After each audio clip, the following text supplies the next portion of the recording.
भूलते रहते हैं, हर रकात में भूलते हैं, आगे पीछे भूलते हैं। खाने काबा का इमाम बहुत कम भूलता है, क्योंकि वो बहुत प्रैक्टिस करते हैं। अब वो अक्सर दुबले पतले होते हैं, क्योंकि पूरी दुनिया के लोग उनको देखते हैं कि इमाम हरम है और ये कुरान कैसा पढ़ते हैं। मगर मस्जिद नबवी शरीफ में अक्सर इमाम वहाँ के कुरान भूलते रहते हैं, क्योंकि मस्जिद नबवी शरीफ के जो इमाम होते हैं अक्सर मोटे मोटे होते हैं। वो मोटे लोग खाते हैं, सोते हैं, मश्क नहीं करते हैं। अब जब खाएंगे सोएंगे मश्क नहीं करेंगे तो अब वो भूलेंगे, हर रकात में भूलेंगे, हर 2 रकात में भूलेंगे। ज्यादा मेहनत करने वाला उसको फुर्सत कहाँ है कि उसका तोंद बाहर निकले। इसलिए जितने मेहनती लोग जो पीर रात में 50 रकात नमाज़े नफल पढ़ते हैं, जो पीर साहब रात में 100 रकात नमाज़े नफल पढ़ते हैं, उस पीर साहब का तोंद बाहर नहीं निकलता है, क्योंकि उसको तो एक 100 रकात नमाज़े नफल पढ़ना है, उसको 100 रकात नमाज़े नफल पढ़ना, उसको रात में रोजाना सोने से पहले सूरह यासीन, सूरह मुज़म्मिल, सूरह दुखान अब मखसूस सूरतें तिलावत करनी, फिर रात में उठने के बाद इस्तिग़फ़ार करना, उसको फजर की नमाज से पहले उसको 3 पारे कुरान पाक की तिलावत कर ले।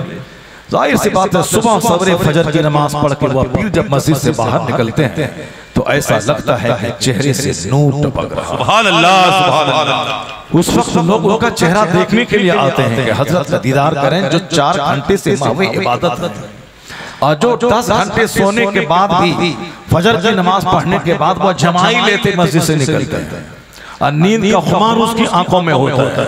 10 घंटे के बाद भी नींद पूरी नहीं हुई है तो उसके चेहरे से नूर की किरणें नहीं टपकती, उनके चेहरे से नहूसत टपकती है, उनके चेहरे से मनहूसियत टपकती है। तो वो बिल्कुल चूंकि खाना ज्यादा खाते हैं इसलिए मोटे भी ज्यादा होते हैं और तोंद भी ज्यादा निकलता है, नींद भी ज्यादा आती है। जो ज्यादा खाएगा ज्यादा सोएगा और ज्यादा बातें करेगा, इधर उधर की अखबार की बातें करेगा, राजनीति की बातें करेगा, पॉलिटिक्स की बातें करेगा। और जिसको अल्लाह का डर है, जो नमाज़े पंजगाना पाबंदी से जमात से पढ़ेंगे, जो नमाज़े इशराक चाश्त और वाबीन पढ़ेंगे, जो इसके अलावा 50-25 रकात नमाज़े नफ़ल रोजाना पढ़ेंगे, जैसे सरकार गौसे आज़म के बारे में सुने हैं हम लोग पढ़ेंगे। आप इशा के वज़ू से फजर की नमाज पढ़ते थे और लगातार कंटिन्यू 40 बरस तक आप ऐसा करते रहे। आपके मुरीद कहते थे अक्लमंद वो होगा जो कादरी सच्चा, जो गौसे आज़म के इस कैरेक्टर से रोशनी हासिल करेगा। वो चाहेगा कि मेरे गौस ने 40 बरस तक इशा के वजू से फजर पढ़ी, तो कम से कम हम 40 दिन ही ऐसी प्रैक्टिस करें कि 40 दिन इशा के वजू से फजर पढ़। या अगर ऐसा नहीं हो तो कम से कम 40 दिन कंटिन्यू ऐसा तो कर सकते हैं कि इशा के वजू से इशा पढ़ लें और सो जाएं, फिर फजर के टाइम में उठ के ताज़ा वजू करके फजर की नमाज पढ़। ऐसा तो कम से कम हो जाए कि 40 दिन में ना मेरी कोई इशा की नमाज छूटे न फजर की नमाज छूटे। क्योंकि अक्सर लोग खाने वाले होते हैं। गौसे आजम का नाम लिया, लंगर खाया, मगर गौसे आजम ने जो किया उसको नहीं करना। सरकार गरीब नवाज का लंगर खाया, मगर गरीब नवाज ने जो किया वो नहीं करना। आला हजरत रज़ी अल्लाह ताला अन्हु के नाम का लंगर खाना है, मगर आला हजरत ने जो किया वो नहीं करना। आला हजरत सिर्फ 2 घंटे सोते थे, 8 घंटे हम लोग नींद लेने के बावजूद भी औंगते रहते हैं, मगर आला हजरत सिर्फ 2 घंटे सोते थे। बाकी जो भी वक्त होता था सारा टाइम दीन की खिदमत में लगा देते थे। किताबों का मुताला करते थे, किताबें लिखते थे, इस्लाम पे कहाँ कहाँ किस किस ज़मान में कैसे हमला हो रहा है उसके बारे में खबर रखते थे, और उस हमले का जवाब कैसे देना है उसके बारे में सोचते थे। इसलिए मुख्तसर सी जिंदगी में आपने 1000 के करीब किताबें लिख दी, यानी उतनी रोटियां आला हजरत ने नहीं खाई जितनी आला हजरत ने किताबें लिख दी।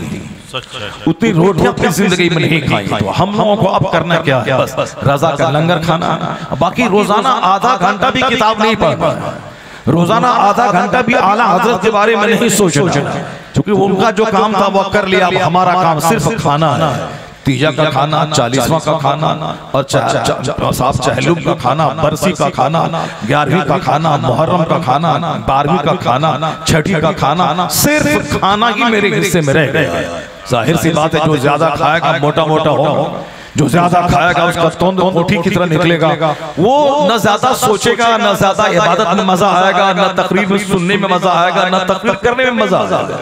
तकरीर करने में मजा उसको आता है जो ज्यादा पढ़ता है, जो ज्यादा मुताला करता है, जो ज्यादा मुताला करता है, जो ज्यादा पढ़ता है, जो ज्यादा तकरीर इस दर्द के साथ करता है कि मैं 4 घंटे बोलूं। अगर 4 आदमी भी परफेक्ट मुसलमान हो गया, परफेक्ट आशिक हो गया, तो मेरी मेहनत वसूल हो गई, मेरा पसीना बहाना काम हो गया। और जिसको सिर्फ अपना एक वक्त अदा निभाना है और अपना एक प्रोफेशन अदा कर देना है कि 1 घंटा मुझको बोलना है, वो 1 घंटे की तकरीर में 5 बार खड़ी देखेगा और 1 घंटा बोलेगा, अब बिल्कुल बेदिली के साथ बोलेगा और चल देगा अपना काम। चूंकि उसका मकसद ये नहीं कि हमारी गुफ्तगू का कौन सा जुमला आदमी के दिल में उतर जाए, कब किस वक्त कौन सी किस बोली से आदमी के दिल में अल्लाह का डर पैदा हो जाए, इसलिए वो यही चाहेगा बिल्कुल वो पैशन के साथ बोलेगा, वो जज्बात के साथ बोलेगा, वो और नेक नियति के साथ बोलेगा। चूंकि वो उसका मकसद है लोगों के दिल बदल देना, उसका मकसद है लोगों को राह रास्त पे लाना, उसका मकसद है लोगों के दिल में अल्लाह का डर बिठा देना, उसका मकसद है लोगों को नमाजी बना देना। वो उसी जज्बे सादिक के साथ कलाम करता रहेगा।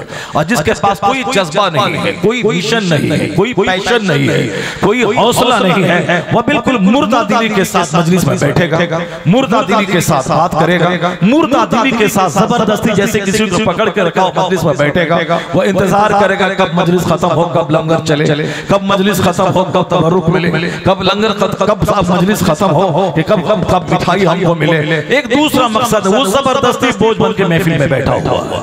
नियत साफ रखनी होगी और जज्बा बिल्कुल जवान रखना होगा, तब तिलावत करने में मजा आएगा, अजान देने में मजा आएगा, मस्जिद में नमाज पढ़ने में मजा आएगा, तरावीह की नमाज पढ़ने में मजा आएगा, इफ्तार और सहरी में मजा आएगा, तिलावत में मजा आएगा। इसलिए आका फरमाते हैं जब मेरा गुलाम जान ले कि रमजान क्या है तो मेरी उम्मत तमन्ना करती कि काश सारा साल रमजान ही होता। अगर मेरी उम्मत को मालूम हो जाए रमजान की बरकतें क्या है, रमजान की बहारें क्या है, रमजान की नेमत क्या है, तो मेरे बंदे मेरे गुलाम तमन्ना करेंगे कि काश सारा साल रमजान ही होता। आका अलैहिस्सलाम ने देखा अपने गुलामों के वो हंस रहे हैं, वह हंस रहे हैं, कहा मार के हंस रहे हैं। आका अलैहिस्सलाम ने क्या कहा, जो कुछ मैं जानता हूं लौ तअलमून मा अअलम, जो कुछ मैं जानता हूं अगर तुम जान लो लज़हिकतुम कलीलन व लबकैतुम कसीरा, तो तुम हंसोगे कम रोओगे ज्यादा।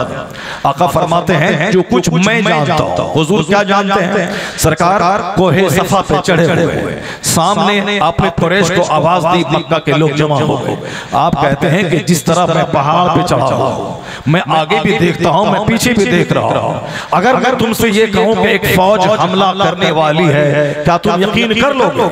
लोगों ने कहा था कैसे यकीन नहीं करूं कि मैं तो आपको सारी जिंदगी सच बोलते हुए सुना, मा जर्रबना अलैका इल्ला सिद्का, सिवाय सच के कोई तजर्बा हमने नहीं किया, तो फिर मैं कैसे नहीं मानूं? तो आका ने फरमाते हैं तो मैं तुमसे कहता हूं कि जैसे मैं तुमको देख रहा हूं वैसे पीछे देख रहा हूं, उसी तरफ मैं इस दुनिया को भी देख रहा हूं, मैं इस दुनिया के बाद आने वाली दुनिया आखिरत को भी देख रहा हूं। मैं तुम्हें अल्लाह के अजाब से डराता हूं, मैं तुम्हें एक ना खत्म होने वाली दुनिया के अजाब से डराता हूं। ये दुनिया पानी के कतरे की तरफ पानी है, ये दुनिया आज है कल खत्म होने वाली। इस दुनिया के बाद जो दुनिया आने वाली है वो दुनिया ऐसी है जिसका सिलसिला खत्म नहीं होगा, ना खत्म होने वाली दुनिया, जिस दुनिया का एक दिन इस दुनियावी गिनती के हिसाब से 50,000 साल के बराबर होगा, जहां कोई किसी के काम नहीं आएगा, हर आदमी का ईमान उसका अच्छा अमल काम आएगा। जहां जहन्नम है तो जहन्नम है, सदा जन्नत है, जहां जन्नत है तो जन्नत है, जहां सदा जन्नत की बहारों में रहना है। तो आका अलैहिस्सलाम ने सबसे पहली तकरीर में आखिरत पे जोर दिया, आखिरत की बातें बताई, और हुजूर ने क्या कहा कि अगर तुम वो चीज जान लो जो मैं जान रहा हूं, तुम्हारी हंसी खत्म हो जाए, तुम्हारा कहकहा खत्म हो जाएगा, तुम्हारा ये गफलत के साथ जीना खत्म हो जाएगा, तुम सीरियस हो जाओगे, तुम संजीदा हो जाओगे, हमेशा फिक्र में डूबे रहोगे, हमेशा तुम्हें आखिरत की फिक्र रहेगी। दुनिया की फिक्र अगर तुम्हें 10% रहेगी तो 90% फिक्र तुम्हें आखिरत की रहेगी। चूंकि आज भी वही हाल पैदा हो गया है, सबके पास सिर्फ दुनिया का चर्चा, एक दुनिया का प्लान है कि मेरे बेटे को डॉक्टर बनाना, मुझे डॉक्टर को बेटे को इंजीनियर बनाना, मुझे अपने बेटे को MBA की डिग्री दिलवानी, BTech की डिग्री दिलवानी, MTech करवाना है। सबकी ज़बान पे क्या मौलाना, क्या हाफिज, क्या कारी, क्या जनरल काश्तकार, क्या बिजनेसमैन, क्या खेती बाड़ी करने वाला, सबकी ज़बान पे सिर्फ दुनिया है कि मुझको बेटे को डॉक्टर बनाना है, इंजीनियरिंग करवाना है। उसका बेटा मेरिट इंजीनियर बन गया, वो बेंगलोर में नमाज पढ़ाता था मस्जिद में, मुसीबत उठा के बेटे को इंजीनियर बनाया। अब 5 लाख रुपए माहाना उसका बेटा कमा रहा है, आराम से खा रहे हैं, आराम से जिंदगी के दिन गुजर रहे हैं। बंबई में एक फ्लैट खरीद लिया, हैदराबाद में साहब 2 BHK का एक फ्लैट खरीद लिया उन्होंने, हैदराबाद में 3 BHK का एक फ्लैट खरीद लिया। बस 3 BHK 2 BHK 4 BHK, इसी की बातें हो रही, मकान की बातें हो रही, कार की बातें हो रही। फला का बेटा इंजीनियर बन गया, वो समंदर में जहाज चलाता है, मैरिड इंजीनियर है, वो पायलट बन गया, उसने 1 एकड़ जमीन खरीदी, 50 कमरे का घर बना लिया। चूंकि ये सारे के सारे सतही दिमाग के लोग हैं, ये सिर्फ दुनिया की बातें सोचते हैं। हुजूर कहते हैं अगर तुम जान लो वो जो मैं जानता हूं तो तुम रोगे ज्यादा, हंसोगे कम। और हुजूर अकाली सलाम चूंकि सबसे ज्यादा बड़े आलिम थे, अकाली सलाम का इल्म दुनिया के सारे लोगों के मुकाबले में ऐसा ही था जैसे एक कतरा पानी को समंदर के सामने जो निस्बत होती है, आका का इल्म मिस्र समंदर के है और दुनिया के सारे लोगों का इल्म एक कतरा पानी। इसलिए अकाली सलाम के चेहरे पे हमेशा सुकून तारी रहता था, ऐसा लगता था जैसे गहरी फिक्र में मुस्तफा डूबे हुए हैं, हमेशा आप फिक्रमंद रहते थे। और हदीस में आया है कि अकाली सलाम हमेशा आप सोचते रहते थे, फिक्रमंद रहते थे, एक फिक्र आपके चेहरे पे रहती थी। किसकी? जन्नत के मालिक को मुख्तार की, किसकी? जिसने जन्नत को देखा, किसकी? जिसने अल्लाह रब्बुल इज्जत का दीदार किया, किसकी? जिसकी वजह से कायनात बनी है, जो बासे तख्लीक के कायनात है, मगर उसके बावजूद तालीम उम्मत की खातिर अकाली सलाम ने जो जिंदगी गुजारी है वो जिंदगी बेस्ट नमूना है सारी दुनिया वालों के लिए कि आका जब भी हंसते मुस्कुराते थे, हंसते कभी नहीं थे, मुस्कुराते थे, मुस्कुराते कम थे और सीरियस ज्यादा रहते थे। जब तन्हाई में बैठते तो हमेशा कायनात की सच्चाई के बारे में गौर व फिक्र करते रहते थे। जब कभी अब्र आलूद हो जाता मौसम तो अकाली सलाम फौरन मस्जिद नबवी चले जाते, नमाज पढ़ने लगते, नमाज के बाद दुआ फरमाते और जब बादल छट जाता, मौसम साफ हो जाता तो आपका चेहरा हशाश बशाश हो जाता था। क्यों? बादल के कालेपन को देखकर पिछली कौमों का अजाब याद आ जाता था, क्योंकि उस बादल से पिछली कौमों पे आग की बारिश हुई थी। जैसे बादल छाया, लोगों ने समझा कि बारिश होगी, बारिश होगी तो खेती बाड़ी होगी, बारिश होगी तो अब मौसम खुशगवार हो जाएगा। लेकिन उस बारिश के बजाय उस बादल से आग बरसने लगी। कोई कौम नाप तौल में कमी करती थी, किसी को अल्लाह ने माल और दौलत की फरावानी की दी थी, वो औरतों को छोड़कर मर्दों में दिलचस्पी लेने लगे, अल्लाह ने उस पर अजाब नाजिल किया। कोई नाप तौल में कमी करते थे, किसी ने ऊंट के दुम को काट डाला, किसी ने शनिचर के दिन जिसको मना किया गया था शिकार करने के लिए, उसी दिन को शिकार करने की जिद चढ़ गई। अल्लाह ने उस कौम को अजाब में गिरफ्तार किया, किसी पर आसमान से आग बरसा दी, किसी को बंदर बना दिया, किसी को जमीन से ऊपर ले जाके जिब्राइल अमीन ने नीचे पलट दिया, उस पर पत्थरों की बारिश कर दी, किसी के तमाम फल फ्रूट्स के सारे दरख्तों को बिल्कुल जंगल झाड़ में तब्दील कर दिया, किसी कौम को सैलाब ने फलकपोश इमारतों को तबाह कर डाला। ये सारी बातें कुरान करीम में मौजूद है। गुज़री हुई कौमों की दास्तान, अल्लाह ने कितनी नेमतें की, यानी अल्लाह ने शानदार महल उनको दिए, खूबसूरती दी, इतने लंबे लंबे होते थे कौमे आद के लोग, इतने लंबे के साथ पहाड़ से बातें करें, इतना जबरदस्त मकान के पहाड़ तराश कर वो जबरदस्त खूबसूरत मजबूत इमारत बनाते थे। ये सारा चर्चा कुरान करीम में मौजूद है।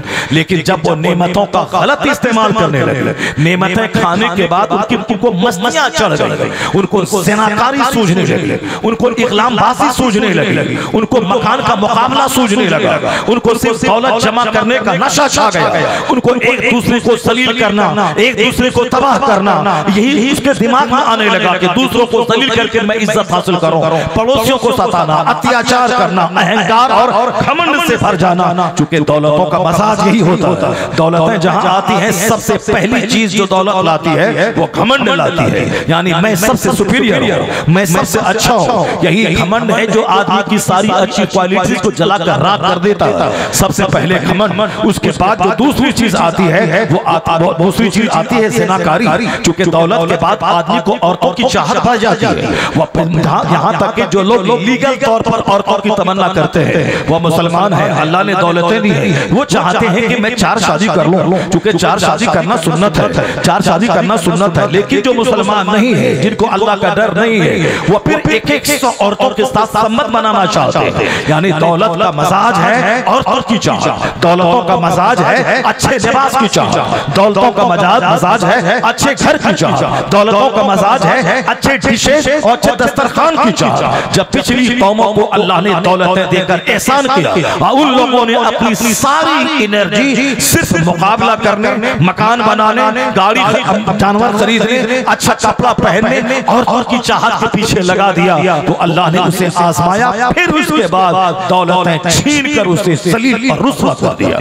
ऐसा सलील किया कि कौम सदूम का जिक्र कुरान में आया। शहर सदूम 1 लाख की आबादी थी उस शहर की, 4 लाख की आबादी थी उस शहर की। शहर सदूम का जिक्र कुरान में आया, 4 लाख की आबादी उस शहर की। इतनी खुशहाली थी, न मच्छर का वजूद था, न जूई का वजूद था, लोग खुशगवार मौसम में रहते थे, रात में गहरी नींद आती थी और दिन में बिल्कुल भीनी भीनी हवाएं चलती थी, और हर तरफ फल फ्रूट्स के दरख्त थे, खजूर के, अंगूर के, अनार के, सेब के, ये सारे बागात थे। माली खुशहाली थी, मौसम की खुशगवारी थी। उसको तो अल्लाह की ज्यादा इबादत करनी चाहिए, उसको तो दूसरों के मुकाबले में ज्यादा सजदा करना चाहिए। नेमतें जब ज्यादा होती हैं तो रिस्पॉन्सिबिलिटीज बढ़ जाती है, नेमतें जब ज्यादा होती हैं तो आदमी की जवाबदेही बढ़ जाती है, लेकिन लोग इससे हट करके वो दूसरी जवाबदेही में लग जाते हैं। यानी एक आदमी को अल्लाह ने गरीब बनाया, एक आदमी को अल्लाह ने मालदार बनाया, गरीब आदमी कड़ाके की सर्दी से बचने के लिए लिहाज नहीं पा रहा,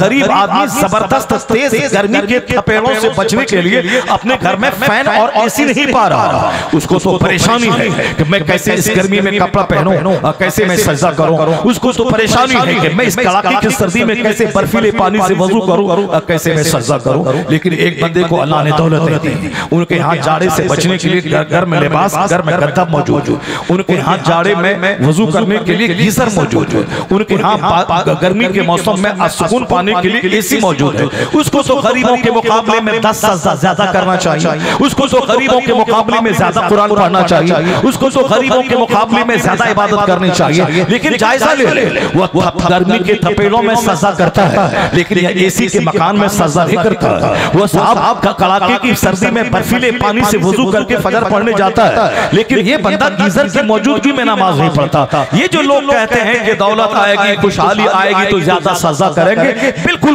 गलत ख्याल है। जो कहता था कि अगर अल्लाह ने दौलत दे दी, मैं खुशहाल हो गया, मैं बहुत बड़ा मदरसा चलाऊंगा, अल्लाह ने इतनी दौलतें दे दी, कई उसके पास पेट्रोल पंप आ गए, कई फैक्ट्री उसके पास आ गई, उसके बाद सिर्फ वो दौलत बढ़ाने के पीछे लग गए कि एक मॉल हो जाए, दूसरा मार्केटिंग कम्प्लेक्स हो जाए, फिर उसको उसी हालत में वो मर गया मरदूद, लेकिन कोई काम नहीं कर पाया, ना मस्जिद की तामीर कर पाया, ना कोई मदरसा चला पाया, ना मदरसों में ज्यादा डोनेशन दे पाया, ना जो महफूज ज़कात निकलती थी 1 करोड़ में 2.5 लाख, 100 करोड़ में 2.5 करोड़, वो नहीं दे पाया। इसलिए ये खाम ख्याली है कि आज के खुशहाली में दीन का काम होगा, दौलतों के अंबार में दीन का काम होगा, ये खाम ख्याली है। मक्का के लोगों को देखा जाए, सहाबा कराम को एक खजूर मिलती थी, उसी एक खजूर को खाने के बाद 10 केजी की तलवार उठाते थे और मैदान जंग में जहाद करते थे।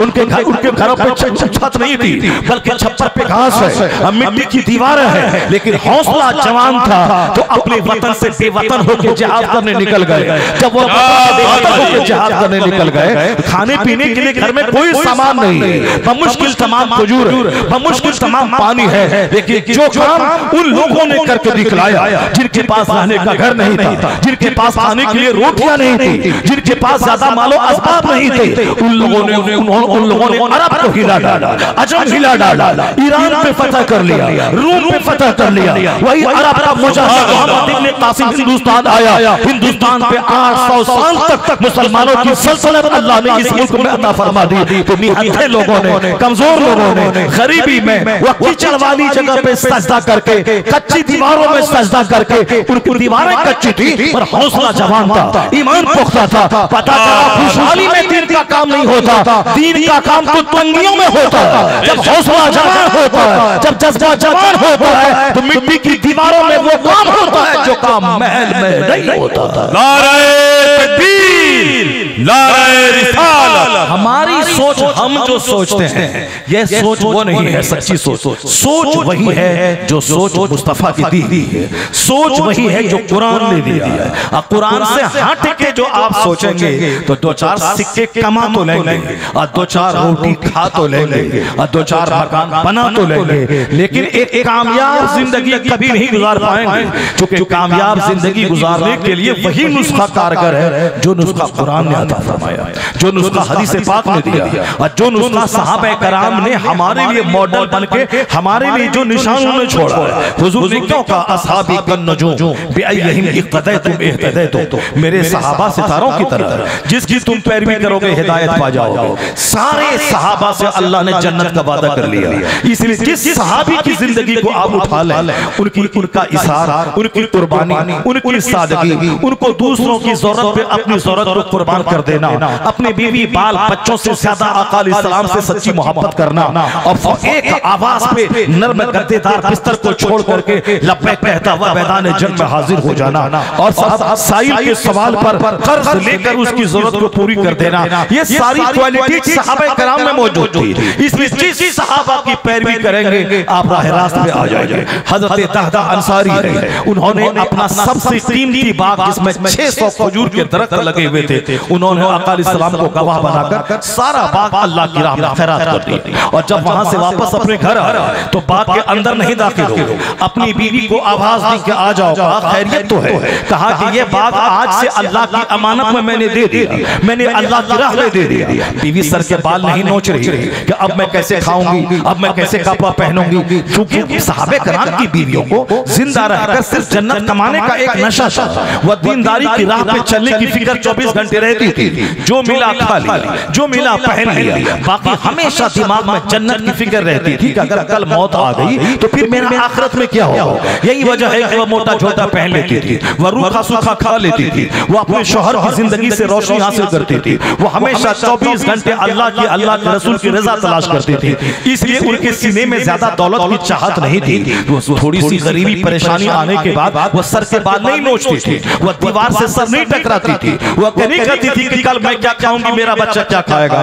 दहदा अंसारी ने 600 अंगूर के पेड़ वाला बाग अल्लाह की राह में वक्फ कर दिया। अब एक औरत समझ सकते हैं कि उसी बाग के अंदर में उसका घर है, उसके बच्चे हैं, चारों तरफ से पेड़ और बीच में तालाब, उसी तालाब के किनारे घर है, लेकिन आपने अल्लाह की राह में दे दी। क्योंकि अल्लाह तबारक व तआला ही दौलत देने वाला, वही दौलत लेने वाला। जब अल्लाह पर यकीन पुख्ता एक बंदे का होता है तो वह माल नहीं देखता, माल देने वाले परवरदिगार को वो देखता है। इसी कानून ज़कात इसीलिए है 100 करोड़ अल्लाह दे तो आप 2.5 करोड़ ज़कात निकाल दें, ताकि माल पे नजर नहीं रहे, माल देने वाले पे नजर रहे। इस्लाम ये चाहता है कि माल तेरे हाथ में रहे, दिल में माल नहीं रहे। इस्लाम चाहता है कि माल पे नजर नहीं रहे, माल देने वाले पे नजर है, रिज़्क़ पे नजर न रहे, नजर रज़्ज़ाक़ पे रहे जो रोजी देने वाला। जब तक नजर रज़्ज़ाक़ पे रहती है और जब तक नजर रिज़्क़ देने वाले पे रहती है, बंदा मुसीबतों से नहीं घबराता, वो परेशानी से नहीं घबराता, क्योंकि उसकी नजर रिज़्क़ देने वाले पर रज़्ज़ाक़ पे होती है। और जब नजर रिज़्क़ रज़्ज़ाक़ से हटकर रिज़्क़ पे चली जाती है, तब बंदा गरीबी से तंग आकर के वह कुफ्र के करीब पहुंच जाता है। मालदारी में कुफ्र बग जाता है और गरीबी में कुफ्र बग जाता है। गरीबी भी उसके लिए ज़हमत है और मालदारी भी उसके लिए ज़हमत है। इसलिए हुजूर फरमाते हैं कि गरीबी मुमकिन है कि कुफ्र के करीब लेके चला जाए। जो आखिर जमाने में जो बंदा जितना ज्यादा गरीब गरीब होगा वो उतना ही ज्यादा कुफ्र के करीब पहुंच जाएगा।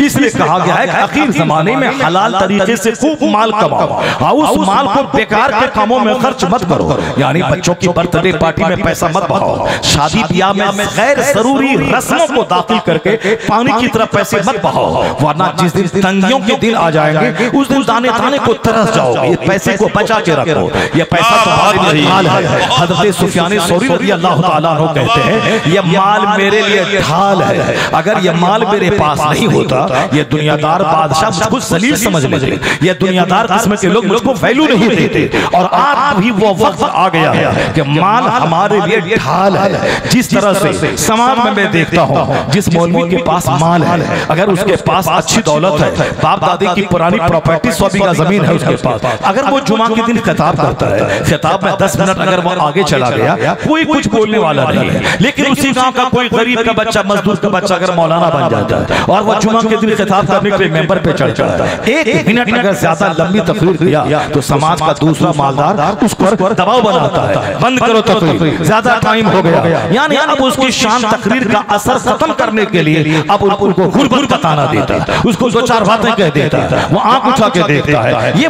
माल हमारी जरूरत है इस जमाने में, अगर माल मेरे पास ना हो तो ये जलील किस्म के लोग हमें और जलील बनाते हैं। जिस तरह हिंदुस्तान में किसी ने कहा कि मुसलमान नाम के बहुत सारे फिरके हैं, अगरचे वो मुसलमान नहीं, जो अल्लाह की तौहीन करता हो वो मुसलमान नहीं, जो रसूल पाक की तौहीन करता हो वो मुसलमान नहीं, अपने आप को मुसलमान समझते रहे और हकीकत में कुरान हदीस की निगाह में वो मुसलमान नहीं। लेकिन दुनिया के दूसरे लोग उसको मुसलमान समझते हैं। उसी में से एक फिरका है हिंदुस्तान में बोहरी का फिरका। बोहरी का फिरका बंबई में अरबपति खरबपति ये लोग, और इनके सामने हिंदुस्तान के वजीर आजम हाथ जोड़ के खड़े होते हैं। उनके सामने उनका जो धर्म गुरु होता है उसका पांव छूते, क्यों? उसकी क्योंकि वह लोग कई करोड़ रुपए का चेक प्रधानमंत्री के रिलीफ फंड में देते। सैलाब आ गया 50 करोड़ का चेक दे दिया, कहीं साहब आग लग गई 50 करोड़ का चेक दे दिया, हिंदुस्तान में कोई प्रॉब्लम आ गया, दूसरे पाकिस्तान से जंग करने का मौका आ गया, उसके लिए चंदा चाहिए, उस कौम के लोगों ने 100 करोड़ रुपए का चेक प्रधानमंत्री को दे दिया। ये माल है जिसकी वजह से प्रधानमंत्री उनके सामने हाथ जोड़ के खड़े रहते, उनके धर्म गुरु का चरण छूते। लेकिन चूंकि सुन्नी मेजॉरिटी में है यह लोग छोटे छोटे लोग, जैसे दुनिया में यहूदी मुट्ठी भर है बस सबसे मालदार है, उसी तरह ये बोहरी फिरका के लोग मुट्ठी भर है मगर अरबपति खरबपति है। तो माल की एक धमक है जो हुकूमत उनके सामने सरेंडर कर जाती है, एक माल की धमक है जो उनके खिलाफ हुकूमत कोई प्लान ही बना पाती है, एक माल की धमक है जो हुकूमत उनके सामने जाके गिराने लगती है। इसलिए कहते हैं ए मुसलमान तू छोटी छोटी मोटी राजनीति मत किया कर, तू किसी का झोला मत ढो, किसी पार्टी का झंडा गाड़ी में लगा के उनका तलवा मत चाट, अपने बच्चों को पढ़ा, अपने बच्चों को लिखा, अपने बच्चों को बैरिस्टर बना, अपने बच्चों को प्रोफेसर बना, अपने बच्चों को आईएएस ऑफिसर बना, अपने बच्चों को खूब पढ़ा लिखा। जब तेरा बच्चा पढ़ लिख लेगा, बैंक का मैनेजर बनेगा, वह कोर्ट का बैरिस्टर बनेगा, वो तुम्हारा बेटा एक डिस्ट्रिक्ट का मजिस्ट्रेट बनेगा। जब पैसा कमाओगे और बड़े बड़े उद्योग में तेरे बच्चे जाएंगे, जब मांग तेरे पास आएगा, ये जो तुम्हें मारने काटने की बात कर रहा है, तुम्हें मार देंगे, तुम्हें काट देंगे, तुम्हें हटा देंगे, तुम्हें भगा देंगे, ये सारी बातें खत्म हो जाएंगी। क्योंकि जो जलील होता है वह दौलत की ज़बान जानता है, वह इक़्तिदार की ज़बान जानता है, वह इल्म की ज़बान समझता है। इसलिए छोटी मोटी राजनीति मत कर, अपने बच्चों को खूब आला तालीम दिला दे। जब आला तालीम तेरे पास होगी और जब दुनियावी दौलत तेरे पास होगी तो ये काफिर खुद ब खुद जलील और रुसवा हो जाएंगे और तुम्हारी इज्जत का लोहा वो मान लेंगे। यह दुनिया दौलत हमारे लिए ढाल है, यह दौलत हमारे लिए एक शील्ड है। इसलिए दौलत को फजूल कामों में खर्च नहीं करना चाहिए, न ज्यादा मकान की तामीर में लगाना चाहिए, और न ज्यादा उसे खाने पीने में खर्च करना चाहिए, और न ही उसे ज्यादा शादी ब्याह की गंदी रस्मों के पीछे खर्च करना चाहिए। माल को बचा के रखना चाहिए और माल बढ़ाने की फिक्र करनी चाहिए। और माल बढ़ाने की फिक्र क्या है? खूब सदका तो खैरात करें। अल्लाह का वादा है एक दे मैं 10 दूंगा, 1 से लेकर 700 गुना तक दूंगा। तुम एक दाना जमीन में डालो, मैं 1000 दाना तुझे वापस कर दूंगा। आप एक दाना गेहूं का डालते हैं और वही एक दाना सड़कर वहां से एक पौधा निकालता है, उस पौधे में 70 बालियां होती हैं और हर दाने में 70 दाने होते हैं। अब आप समझ सकते हैं कि एक दाना आपने जमीन में डाला, अल्लाह ने आपको 1000 दाने अता फरमा दिए। आप सदका फित्र निकालें, आप ज़कात निकालें, आप खैरात करें, उससे माल बढ़ाने का जबरदस्त नुस्खा ये है कि अपने मकान में लगाने वाला माल वो घटता जाएगा, जमीन की खरीदारी में लगाने वाला पैसा वो घटता जाएगा, लेकिन अगर सदका खैरात में लगने वाला पैसा, ज़कात में लगने वाला पैसा, वो पैसा बढ़ करके वो थ्रीफोल्ड हो करके वो आपके पास वापस आता है। लेकिन अक्सर लोगों को शैतान ये सुझाता है, अगर तुमने माल खर्च किया तो तुम गरीब हो जाओगे, तुम बाल बच्चों को क्या खिलाओगे। अगर वो कहता है कि मकान में लगाओ ये तेरा काम हो गया, जमीन में लगाओ तेरा काम हो गया। हुजूर फरमाते हैं फला तत्तखिज़ु ज़ैअ फतरकबू फीहा, मालो असबाब की खरीदारी के पीछे मत लगो वरना उसी की तरफ माइल हो जाओगे। जमीन की खरीदारी के पीछे ज्यादा मत लगो वरना उसकी तरफ, दुनिया की तरफ माइल हो जाओगे। आज जिसने भी जमीन की खरीदारी की हवस सीने में पाला, इस प्लॉट के बाद वो प्लॉट, उस प्लॉट के बाद वो प्लॉट, वो बीच चौराहे पे जलील होकर चक्कर में चक्कर आके वो मर गए, मगर जमीन से उसको कोई बेनिफिट नहीं मिला। जमीन की खरीदारी की प्यास नहीं बुझ पाई कि ये प्लॉट खरीद ले, उसके पास आप हम बिल्कुल बिंदास होकर आराम से इबादत करें, खाएं पिएं और हर महीने मदीना जाएं, मदरसा मस्जिद की खिदमत करें। नहीं, उसको तो जमीन की खरीदारी की ऐसी हवस लग गई है, मरते दम तक इसके बाद वो, उसके बाद वो जलील होकर मर गया। हुजूर ने सच कहा था फला तत्तखिज़ु ज़ैअ, मालो असबाब की खरीदारी के पीछे मत लगो, फतरकबू फीहा, उसकी तरफ माइल हो जाओ।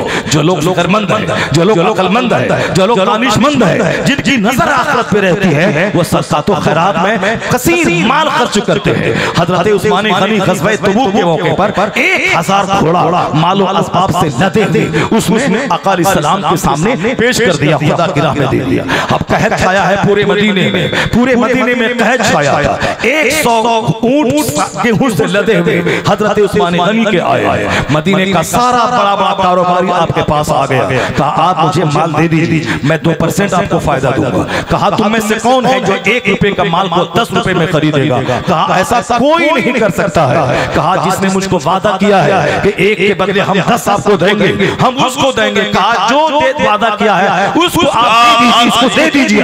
उस्मान गनी ने कहा तुम सब गवाह रहो कि मेरे रब ने कहा है 1 नेकी कर उसका 10 गुना बदला दे।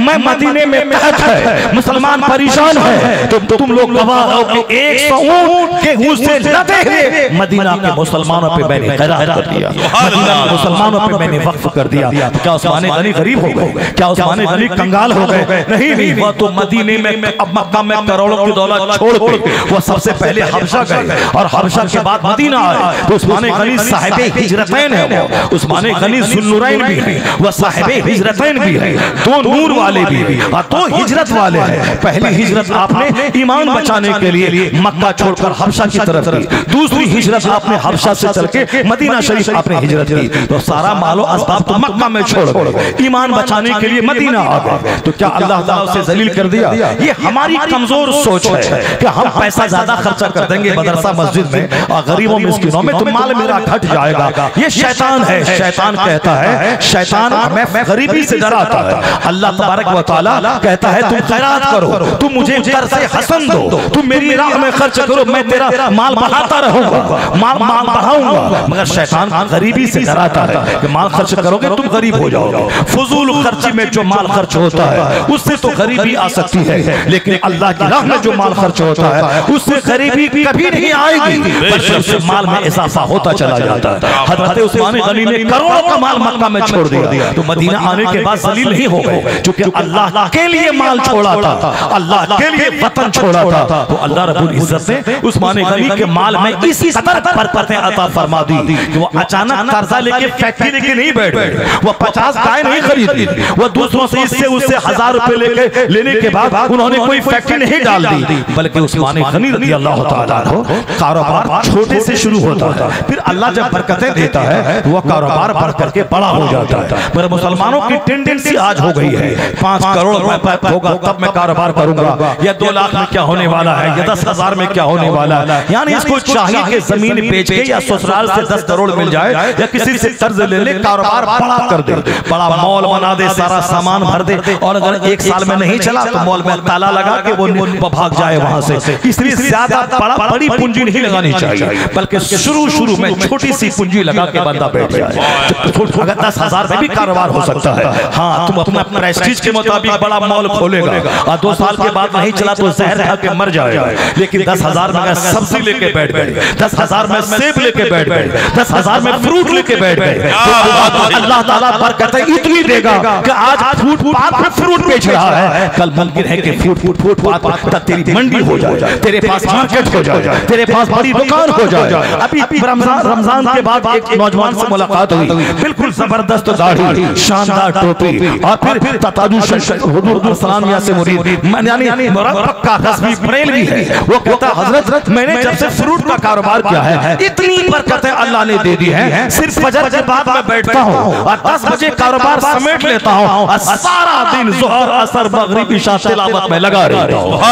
इतनी बरकतें दिया है। वो बिल्कुल यंग नौजवान थे, 26 साल के, 28 साल के, 30 साल के, वो मेरे शहर के नौजवान, जहाँ कहीं सुन्नियत का काम हुआ वो नौजवान आगे आगे रहते हैं। मरकज़ अहले सुन्नत बरेली शरीफ से कोई शेख आए उनके पीछे आगे पीछे लगे रहते हैं। वो कहते हैं जब से मैंने वो नौजवान है वो सब बीटेक किए हुए नौजवान जो पटना में जिससे मेरी मुलाकात हुई थी, जो इंजीनियरिंग कॉलेज का पढ़ा हुआ, वो किसी कंपनी से जुड़ा हुआ था, लेकिन कहा हजरत जब से मैंने कंपनी छोड़ दी अभी फ्रूट के कारोबार में लग गया हूँ। भले ही ये बहुत मुश्किल काम है, इंजीनियर बनकर बीटेक की डिग्री लेकर कंपनी का जॉब छोड़ करके या फ्रूट बेचना ये मुश्किल काम था, मगर मैंने सब्र करके ये काम जब शुरू किया तो अब मुझे महसूस हो रहा है कि बीटेक इंजीनियरिंग करने के बाद मैं नमाज नहीं पढ़ सकता था, मैं दाढ़ी नहीं रख सकता था, मैं वहां कंपनी में जाता, मुझे वक्त पे नमाज पढ़ने का टाइम नहीं मिलता, लेकिन फल फ्रूट का कारोबार करने के बाद उससे ज्यादा अल्लाह ने आमदनी अता फरमा दी। और सबसे बड़ा बेनिफिट यह है कि 5 वक्त नमाजों की पाबंदी भी है, शरीयत के मुताबिक चेहरे पे दाढ़ी।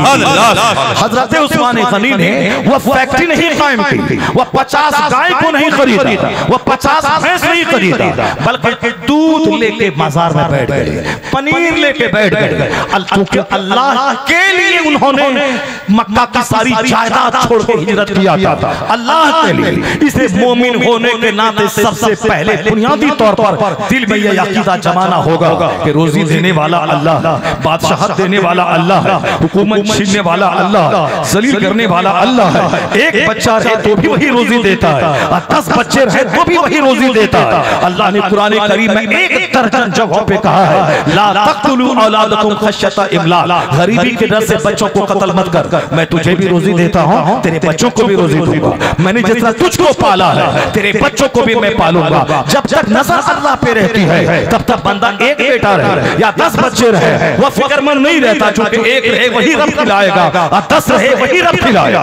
लेकिन जब अल्लाह से नजर हट जाती है अपने मेरिट पर, अपनी सलाहियत पर, अपनी काबिलियत पर, अपने इल्म पर, अपनी कमाई हुई दौलत पर, जमीन पर, नौकरी पर जब एतमाद हो जाए तब वही बंदा कहता है कि हम दो हमारे दो, हम दो हमारे एक। बच्चा बढ़े तो खिलाएंगे कहां से, बच्चा बढ़े तो मकान बनाएंगे कहां से, बच्चा बढ़े तो उसको पढ़ाएंगे कहां से, इसलिए हम दो रहे हमारे दो रहे, ये काफिराना सोच आज सारी दुनिया में हावी है। यही वजह है आज भी मैं देखता हूं एक दूसरे माहौल में जिसके पास अल्लाह ने 10 बेटे दी वो आराम से खा पी रहा, जिसको अल्लाह ने 10 बेटियां दी, 200 बेटियों की शादी हो गई और एक बेटी वाला रोता रहा, गिड़गिड़ाता रहा, जब तक वो जलील नहीं हुआ उस वक्त तक अल्लाह ने उसकी बेटी का रिश्ता उसको नहीं दिया। एक बेटी वाला रोता रहा और 10 बेटी वाला कामयाब हो गया, सारी बेटियां उसको अच्छे अच्छे घर में उसकी शादियां हो गई। इस्लाम का बेसिक फॉर्मूला है अल्लाह ही सब कुछ करने वाला है। कुलिल्लाहुम्मा मालिकल मुल्क तुतिल मुल्क मन तशा व तंज़िउल मुल्क मिम्मन तशा व तुइज़्ज़ु मन तशा व तुज़िल्लु मन तशा बियदिकल खैर इन्नका अला कुल्लि शैइन कदीर। सारे बादशाहों का बादशाह है वो खुदा, जिसे चाहता है हुकूमत देता है और जिसे चाहता है छीन लेता है, जिसे चाहता है इज्जत देता है, जिसे चाहता है जलील करता है। यही फॉर्मूला जब तक रोजी के मामले में, इज्जत के मामले में, हुकूमत के मामले में, सारी दुनिया के चलाने के मामले में जब ये फॉर्मूला बंदे के सीने में रहता है तो बंदा मजबूत रहता है, बस बंदा दबंग रहता है। लेकिन जब नजर हट जाती है इस फॉर्मूले के अलावा तब बंदा गन पे, तीर पे, कफन पे, तलवार पे, हुकूमत पे, वो हुकूमत हासिल करने के लिए वो गंदी हरकतें करता है, यानी वो डकैत बन जाता है, वो मर्डरर बन जाता है। वो जानता है कि बगैर हत्या किए हुए हुकूमत नहीं बनेगी, मुखिया नहीं बनेंगे, प्रधान नहीं बन पाएंगे, विधायक नहीं बन पाएंगे, सांसद नहीं बन पाएंगे। इसलिए वो जलील हरकतें करते हुए एक ग्रुप तैयार करता है, वो गुंडागिर्दी करता है, वो 2-4 आदमी का मर्डर करता है, वो शराब पीता है, वोट लेने के लिए शराब पिलवाता है, वोट लेने के के लिए लोगों को अफीम चरस पिलवाता है, यानी गंदी हरकतें करता है। क्यों? वो जानता है कि चरस पिलाओ तब वोट मिलेगा, शराब पिलाओ तब वोट मिलेगा, दो चार आदमी का मर्डर करो तब वोट मिलेगा। वह भूल जाता है कि हुकूमत देने वाला अल्लाह है, हुकूमत लेने वाला अल्लाह है, इज्जत देने वाला अल्लाह है, सलीम करने वाला अल्लाह है। ये फार्मूला जब तक मुसलमानों के दिमाग में था वह जुनून की हद तक लड़ते थे। चुनांचे मुजाहिदीन की जमात रूम में कदम रख देती है, पीछे समंदर में कश्ती है, कश्ती में आग लगा दी, आगे कई लाख रूमियों की फौज है, अब पीछे समंदर है, आगे बढ़े तो फौज है, अब पीछे समंदर है, जिस कश्ती से उस जमीन पर उतरे कश्ती में आग लगा दी। अब एक ही रास्ता है, या तो इस कदर जज्बे से लड़ना है, यहाँ हुकूमत कायम हो जाए, इस्लामी अज़मत का झंडा लहरा दो, इस सरजमीन पर मैं हाकिम बन जाऊं, या फिर यही इस कदर लड़ो कि शहादत का जाम पे लो, शहादत या सल्तनत, इसके अलावा कोई तीसरा रास्ता नहीं है। यानी घूम के वापस नहीं जाना है, क्योंकि पीछे समंदर है, समंदर में कूदोगे मरोगे, आगे दुश्मन की फौज है। अब एक रास्ता है, बिल्कुल दिलेरी के साथ जिहाद किया जाए, इस मुल्क को जीता जाए। चुनांचे जब आखिरी हद तक अल्लाह पर यकीन करते हुए उन्होंने लाखों की फौज में जब वह घुसे तो हिम्मत इनकी थी, नुसरत खुदा की नाज़िल हुई। 1000 साल तक अल्लाह ने रूमी ज़मीन पे मुसलमानों को हुकूमत अता फरमाई। सुभान अल्लाह, नारे तकबीर, नारे रिसालत, मसलके आला हज़रत, हिम्मत मुसलमानों की, मेहनत मुसलमानों की, जुर्अत मुसलमानों की, मदद अल्लाह रब्बुल इज्जत की नाज़िल होती है। ये फार्मूला तुमको किसी ने गलत बता दिया है कि मेहनत करे ना करे अजमेर चले जाएं अरबपति बनना तय है, मेहनत करे ना करे सैयद सालार मसूद गाजी के आस्थाने पे चले जाएं गच्चे का डीएम बनना तय है, मेहनत करे ना करे गौसे आजम के मज़ार पे चले जाएं अरबपति बनना तय है। ये गलत फार्मूला तुमको बताया गया, या फिर फार्मूले का एक पार्ट बताया गया, दूसरा पार्ट नहीं बताया गया। एक पार्ट यह है कि अल्लाह के वलियों के आस्थाने पे दुआ कबूल होती है, और दुआ कबूल करने वाला अल्लाह है। वह कबूल कर ले तो वाह वाह, नहीं कबूल कर ले तो कोई शिकवा नहीं, क्योंकि मालिक मुख्तार है, वो शहंशाह है, वो बादशाह है, बादशाह कुल है। वो हमें जलील करे, इज्जत दे, ये उसका काम है। वो माफ कर दे हमें, हम जलीलों को नवाज दे, ये उसका काम है। तो दुआ कबूल हो या ना हो, एक पार्ट है कि दुआ मुकद्दस जगहों पे कबूल होती है, जैसे मिना में, मुज़दलिफा में, अरफात में, मुस्तजार में, मुस्तजाब में, रुकने यमानी, रुकने शामी, रुकने इराकी, रुकने असवद में, बाबे काबा के पास, सफा पे, मरवा पे, मिलेन अक्सरैन में, जन्नतुल बकी में, जन्नतुल बाला में, कोहे उहद पे, जबले नूर पे, जबले सोर पे, मैदान अरफात पे, मुज़दलिफा में दुआएं कबूल होती है। लेकिन आला हजरत उसमें एक इजाफा फरमाया, ये सारी जगह सफा, मरवा, मिलेन अक्सरैन, जबले सोर, जबले नूर, अरफात, मुज़दलिफा, मदीना, मक्का, बकी और जन्नतुल बाला, ये सब तो मक्का मदीना शरीफ में है। लेकिन हिंदुस्तान के जो लोग जान ही पाए वो क्या करेंगे? आला हजरत लिखते हैं उन तमाम मकामात मुस्तजाबात में एक जगह है हिंदुस्तान में, वो है रोज़ा-ए गरीब नवाज, जहां दुआ कबूल होती ही होती है, मकाम मुस्तजाब है। कुछ दलीलों ने, कुछ लुच्चों लफंगों ने आला हजरत पर एतराज किया, इन्होंने ख्वाजा गरीब नवाज के बारे में कुछ नहीं लिखा है। मैं कहता हूं जालिमों, इतना छोटा दिमाग क्यों रखते हो? एक आला हजरत है, दुनिया भर की करोड़ों बातें हैं, उन्होंने जो चीजें जरूरी समझा उस पर उन्होंने किताब लिखा। ये गलीज और ठोंडा और बिल्कुल खिलाफत से भरा हुआ इल्जाम लगाता है। उन्होंने ख्वाजा गरीब नवाज के बारे में कुछ नहीं लिखा। ठीक है, कुछ नहीं लिखा, इसका क्या मतलब है? आला हज़रत आशिक़ रसूल नहीं थे, आशिक़ औलिया नहीं थे, वो मुजद्दिद नहीं थे, तुम्हारे मन के मुताबिक काम नहीं किया, वो मुजद्दिद नहीं है।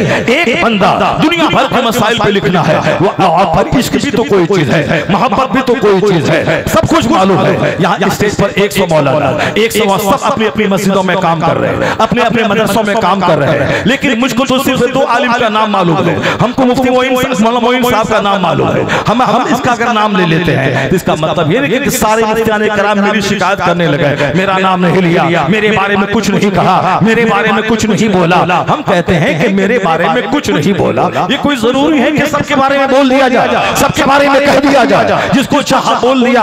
ये इसका मतलब नहीं कि अगर उसके बारे में नहीं बोला तो हम खतीब नहीं है, हम वाइज नहीं है, हम मुकर्रिर नहीं है, हम आलिम नहीं है, अरे वो किसी लायक नहीं है, उनके बारे में नहीं बोला तो ये खतीब नहीं रहा, ये मौलाना नहीं रहा। कोई जरूरी है? इस कदर छोटा दिमाग लेके लोग हैं, कोई खानकाहों में टूट रहे हैं, कोई मदरसों में जंग कर रहे हैं, कोई समाज में 10 मौलवी हैं, 10 मौलवी आपस में टूटे हुए हैं। यानी इस कदर गुरु बासियां हमारे यहाँ आ गई कि सारा मदरसे की बहारें चौपट हो रही है, मस्जिदों की बहारें खत्म हो रही है, यानी समाज में उलमाए कराम की मोहब्बत जो अवाम के दिलों में वो सारी मोहब्बतें खत्म हो रही है। जरा दिमाग बड़ा रखिए, सबसे फर्स्ट एंड फॉरमोस्ट पहला मामला है तौहीद का, शान रिसालत का, इस्लाम की अजमत का, नमाज रोज़े हज व ज़कात का, इबादत का, मामलात का। ये देखे इस्लाम बोला या नहीं, खुदा की तौहीद भी बोला या नहीं, शान रिसालत पे बोला या नहीं। ये बोले मेरा चर्चा हो या ना हो, मेरे बाप का चर्चा हो या ना हो, चर्चा हो मुस्तफा का, चर्चा हो खुदा का, चर्चा हो मज़हब इस्लाम। चर्चा इस्लाम का होना चाहिए, चर्चा खुदा का होना चाहिए, चर्चा मुस्तफा का होना चाहिए, चर्चा इस्लाम का होना चाहिए। तुम्हारे बाप का नाम अगर कोई नहीं लिया तो तुम ही क्या सकता है, एक प्रोग्राम दे सकता है, उसके अलावा तुम क्या देगा। छोटा मत रख, दिमाग थोड़ा बड़ा रखा कर, और बड़े बड़ा रखने से मोहब्बतें पैदा होती है। इग्नोर किया कर, इग्नोर का मतलब छोटी छोटी बातों को नजरअंदाज कर देना। एक अच्छी जिंदगी गुजारने के लिए इग्नोर करना जरूरी है, यानी बातों को नजरअंदाज कर दिया। बीवी कुछ बोली, नजरअंदाज कर दिया। भाई कुछ बोला, नजरअंदाज कर दिया। माँ कुछ बोली, नजरअंदाज कर दिया। दूसरे छोटे भाई की बीवी कुछ बोली, नजरअंदाज कर दिया। अगर नजरअंदाज करोगे मोहब्बतें बनी रहेगी, घर बना रहेगा, इज्जत बनी रहेगी। लेकिन छोटी छोटी बातों की पकड़ करने लगे, घर नहीं चलेगा, घर टूट जाएगा, आपस में जानवरों की जिंदगी गुजारने पर मजबूर हो जाओगे। इसलिए अच्छी जिंदगी गुजारने के लिए एक बड़ा जबरदस्त तरीका है इग्नोर करना, नजरअंदाज करना, दरगुजर करना, यानी माफ कर देना, इग्नोर कर देना, नजरअंदाज जैसे सुना ही नहीं है, सुना है लेकिन अनसुना कर दे, हमने नहीं सुना है। वह जानता है मैं अनजान बन जाए, हमने नहीं जाना है। फिर वही घर चमकीला, वही घर कामयाब, 5 भाई एक आंगन में एक जगह खाना बन रहा है। क्यों? वहां सब्र की और इग्नोर करने की कैपेसिटी है। औरतों में भी 5 भाई आपस में जब नहीं रह सकते तो 5 गांव की 5 खानदान की जो औरतें घर में आई है वो कैसे आपस में एक जगह रह सकती है। लेकिन जब 5 भाई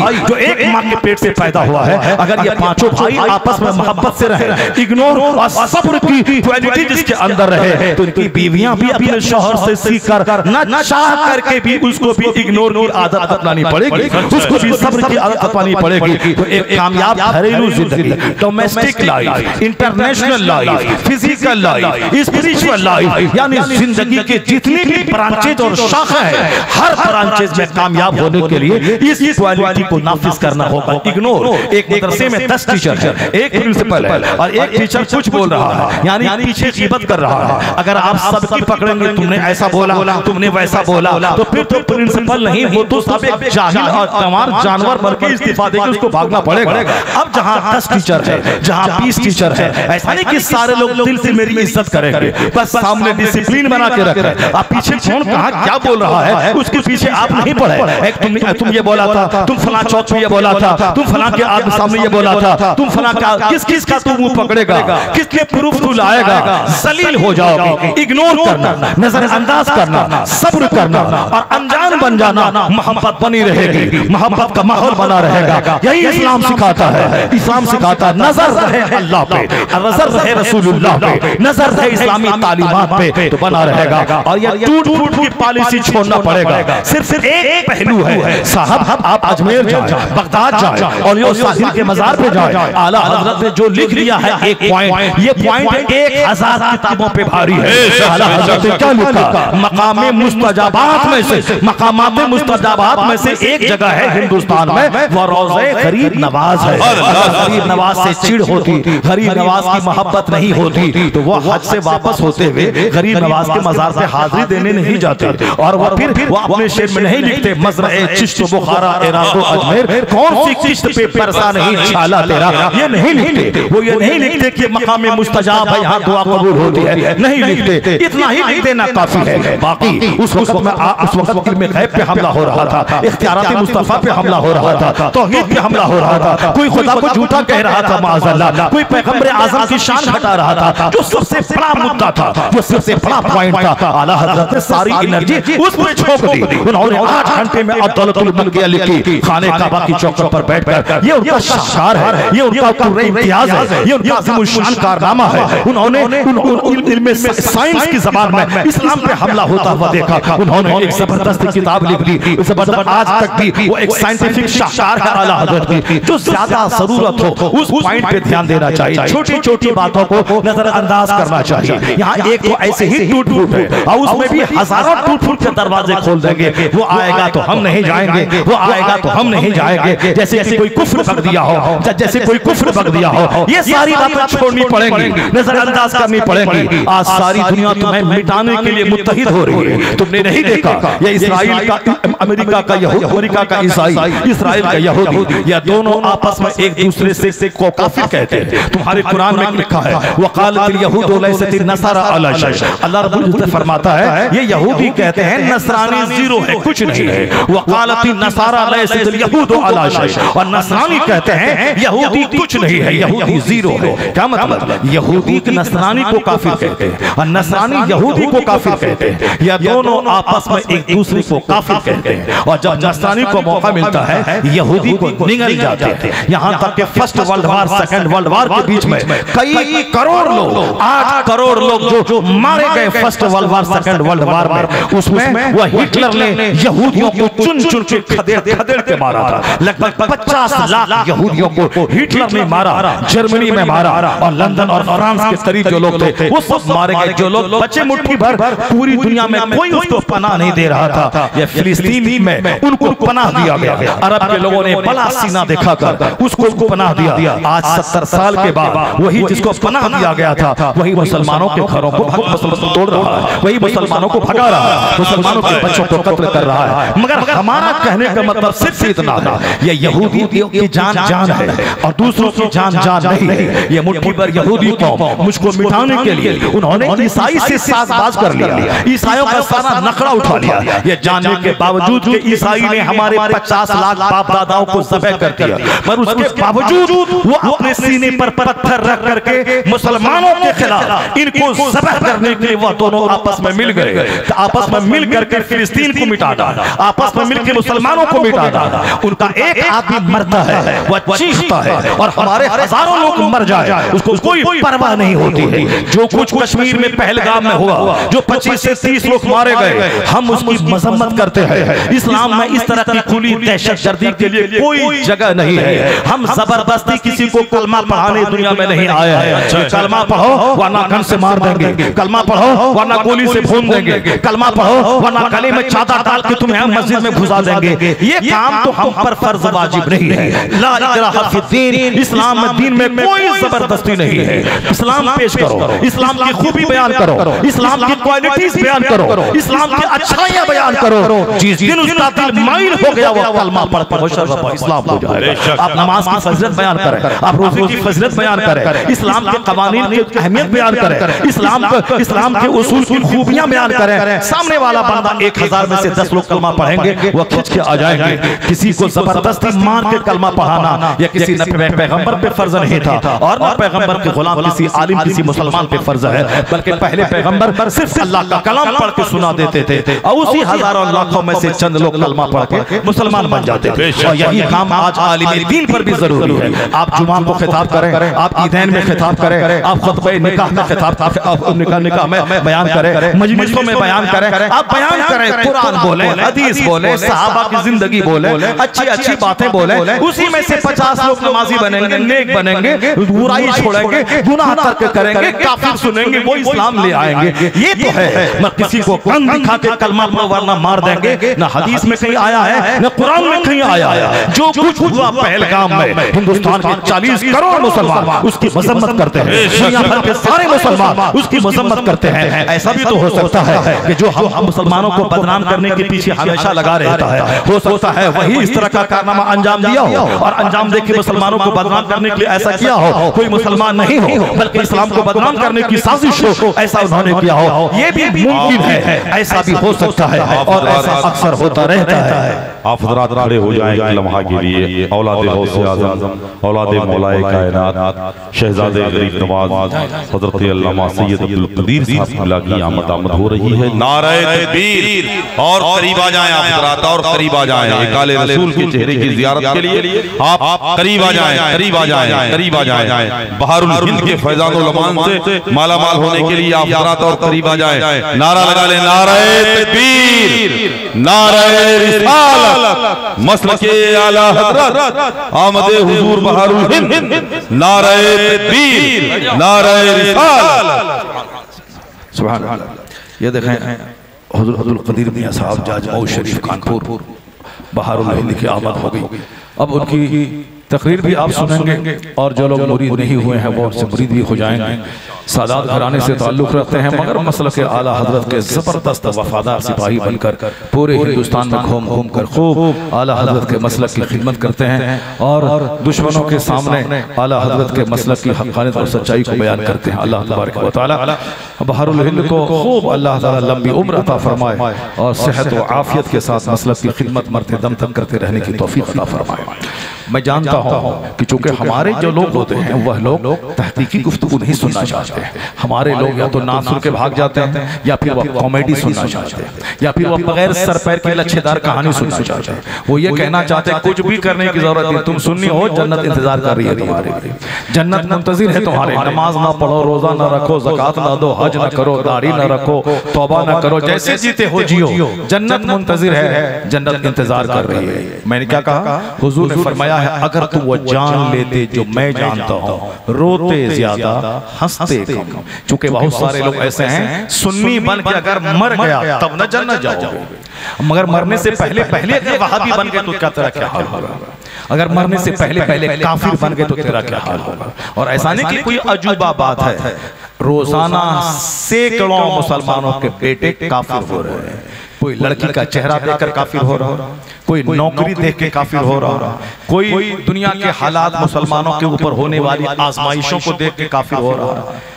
तो बहुत सारे लोग काफिर हो रहे हैं। मुसलमानों के बेटियां पैसे वाले लड़कों को देख करके काफिर हो रहे हैं। नेट पे किसी से दोस्ती हो गई, उस दोस्ती में चलते माँ बाप भाई बहन सबकी इज्जत को पामाल करके, सबकी इज्जत को पांव के नीचे रौंद कर सिर्फ जवानी के चंद दिनों की लज्जतें हासिल करने के लिए उसके पास चली गई। तो वो भी तो आप ही के भाई थे, वो भी तो आप ही की बहन थी, वो भी तो आप ही के समाज के रहने वाले लोग थे, वो भी तो खूब मिलाद फातिहा क़याम और दरगाहों पे जाके एक एक घंटा तक रह करके फातिहा पढ़ने वाले लोग थे, और आज काफिर हो गए, इस्लाम से निकल गए। इसलिए अगर हालत ईमान में मर गए तब तो चलो, चाहे सजा काट के हो, चाहे अल्लाह ताला फज़्ल फरमा दे, गुनाहों को माफ करके जन्नत दे दे। ये तो है, ऐसा नहीं कि चाहे कुछ भी हो मोमिन बन के मरे तो सीधे जन्नत चले जाए। वहां दो बात है, अगर अल्लाह फज़्ल फरमा दे, शुरू दिन से ही माफ फरमा दे तो फिर जन्नत पक्की है। लेकिन अगर अल्लाह ताला गुनाहों की सजा दे, सजा देने के बाद फिर उसको पाक करके जन्नत दे, ये भी है। एक वक्त की नमाज छोड़ने का मतलब है 80 बरस तक जहन्नम में जाना। एक बार अगर किसी को गाली दे दी, मुमकिन है कि उस आदमी को मनाने के लिए, राजी करने के लिए कई 100 फर्ज नमाजों का सवाब उसको देना पड़े। क़यामत के दिन सबसे बड़ा मुफलिस और गरीब वो होगा जो दुनिया से नमाज, रोज़े, हज और ज़कात आमाल के पहाड़ लेके गया होगा, लेकिन किसी की तौहीन की होगी, किसी को गाली दिया होगा, किसी की गीबत की होगी, किसी की चुगलखोरी की होगी, किसी की इज्जत को पामाल किया होगा, किसी का हक दबाया होगा, ये सब लेके जाएगा। सारे हकदार उसके पास आ जाएंगे और अल्लाह रब्बुल इज्जत के सामने उसके खिलाफ मुकदमा दर्ज करेंगे। हमको गाली दी थी, ये हमारी तौहीन किया था, ये हमारी गीबत की थी, ये हमारी जमीन को हड़प लिया था। सारे हकदारों को इनकी नेकियां दे दी जाएंगी। उसके बावजूद भी कोई हकदार बाकी रहेगा तो इनके पास नेकी है नहीं जो उनको दे दी जाए, उनके गुनाह इनके सर पे लाद दिए जाएंगे और सीधे जहन्नम में धकेल दिया जाएगा। तो इतना आसान सौदा नहीं है जो आपको सुला दिया गया है कि देवबंदी के सुन्नी किसी तवाइफ के कोठे पे मर जाए तो जन्नत चले, जन्नती हो जाए, और वहाबी काबा के अंदर मर जाए तो जहन्नम चला जाए। ये सारी बातें एक इस्लामी मुबल्लिग कुछ जेब नहीं देता था। ये बातें वो नहीं है जो इस्लाम सिखाता है। इस्लाम कहता है उदू इला सबील रब्बिका बिल हिकमति वल मौइज़तिल हसना। आप मौइज़े हसन से लोगों को समझाते रहिए, अच्छी अच्छी बातें बोलते रहिए। आप ठेकेदार नहीं है, आप नहीं थे तो भी इस्लाम था, और आप मर जाएंगे तो भी इस्लाम रहेगा। इसलिए इस्लाम के मोहसिन बनने की कोशिश मत करें। एहसान अल्लाह का है कि तुमको इस्लाम की खिदमत करने की तौफीक अता करती है। इस्लाम एहसान खुदा का है कि आप इस्लाम के बारे में बोल रहे हैं, इस्लाम के बारे में लिख रहे हैं, इस्लाम की थोड़ी सी किसी भी एंगल से खिदमत कर रहे हैं। एहसान अल्लाह का कि आपको खिदमत करने की तौफीक अता कर दी है। वरना जब तुम थे ना, तुम्हारा पाप था, इस्लाम था, सुन्नियत थी, अब पूरी दुनिया में इस्लाम लहला रहा था। आज जिस दिन न तुम रहेगा न तेरी औलाद रहेगी, अगर क़यामत कायम नहीं हुई तो इस्लाम रहेगा, क़यामत कायम होने तक इस्लाम रहेगा, मस्जिदें रहेंगी, अज़ान होती रहेगी। आज जो लोग भी कहते हैं इस्लाम मिटा देंगे, हम इस्लाम मिटाने आए हैं, नहीं मिटा पाएगा, वो कमजोरों की बोली है। और असल बोली क्या है, असल बात क्या है, वही है जो कुरान में युरीदूना लियुत्फिउ नूरल्लाहि बिअफ़वाहिहिम वल्लाहु मुतिम्मु नूरिही। ये मुशरिक अपने मुंह से इस्लाम का चिराग बुझाना चाहते हैं, अल्लाह उस चिराग को पूरा करना चाहता है, उस नूर को पूरा करना चाहता है। इनके चाहने से नहीं होगा, वही होगा जो मंजूर खुदा होगा। मंजूर खुदा वही होगा कि हर पुख्ता घर, हर कच्चा घर में इस्लाम का कलमा अल्लाह दाखिल फरमा देगा। ला यब्का अला ज़हरिल अर्द बैतु मदयम वला फ़ब्र इल्ला अदखलहुल्लाहु कलिमतल इस्लाम। इस रुए ज़मीन पर कोई कच्चा कोई पक्का घर नहीं बचेगा, मगर वहां अल्लाह इस्लाम का कलमा दाखिल फरमा देगा।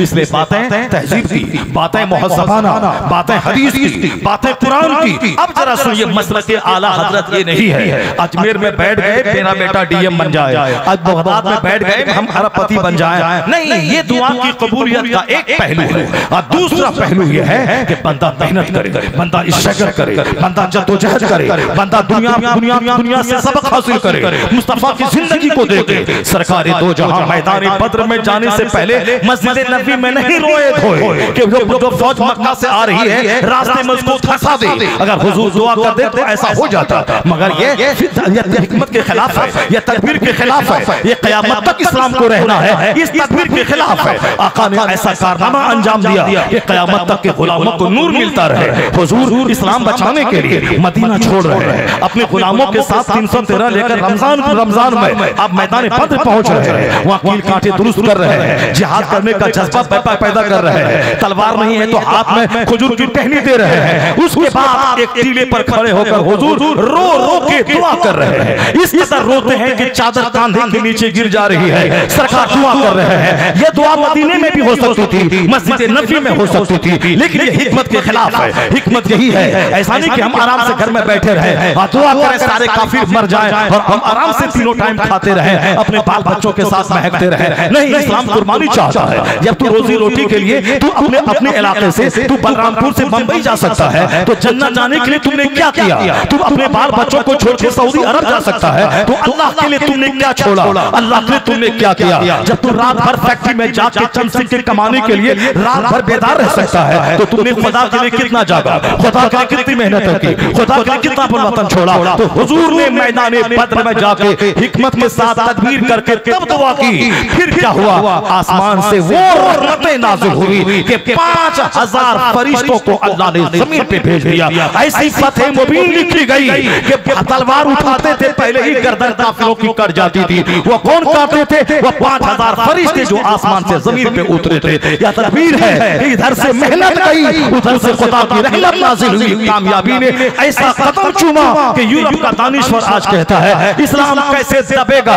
इस्लाम तो उसी दिन मजबूत हो चुका था जिस दिन 313 को फतह मुबीन हासिल हो गई। उसी दिन इस्लाम स्टेबल हो चुका था। तो सिर्फ मिलाद लेके नहीं, फातिहा लेके नहीं, लोहमान लेके नहीं, तो कादरिया लेके नहीं बैठ जाना है, बल्कि मेहनत लेके बैठना है, इल्म लेके बैठना है, तिलावत लेके बैठना है, हदीस लेके बैठना है। तो फातिहा लेके हम बैठ जाए, तिलावत लेके वहां भी बैठ जाए, हम सिर्फ लोहमान लेके बैठ जाए, कुरान लेके वहां भी बैठ जाए, हम सिर्फ अगरबत्ती लेके बैठ जाए, नमाज लेके वहां भी बैठ जाए, हम सिर्फ 11वीं का 12वीं का लंगर लेके बैठ जाए, और मदरसा एक 100 कमरे का वो कायम करे, 50-50 गाड़ियां उसको चले, वो साथ 1-1000 बच्चे उनके छोटे मदरसे में रहे।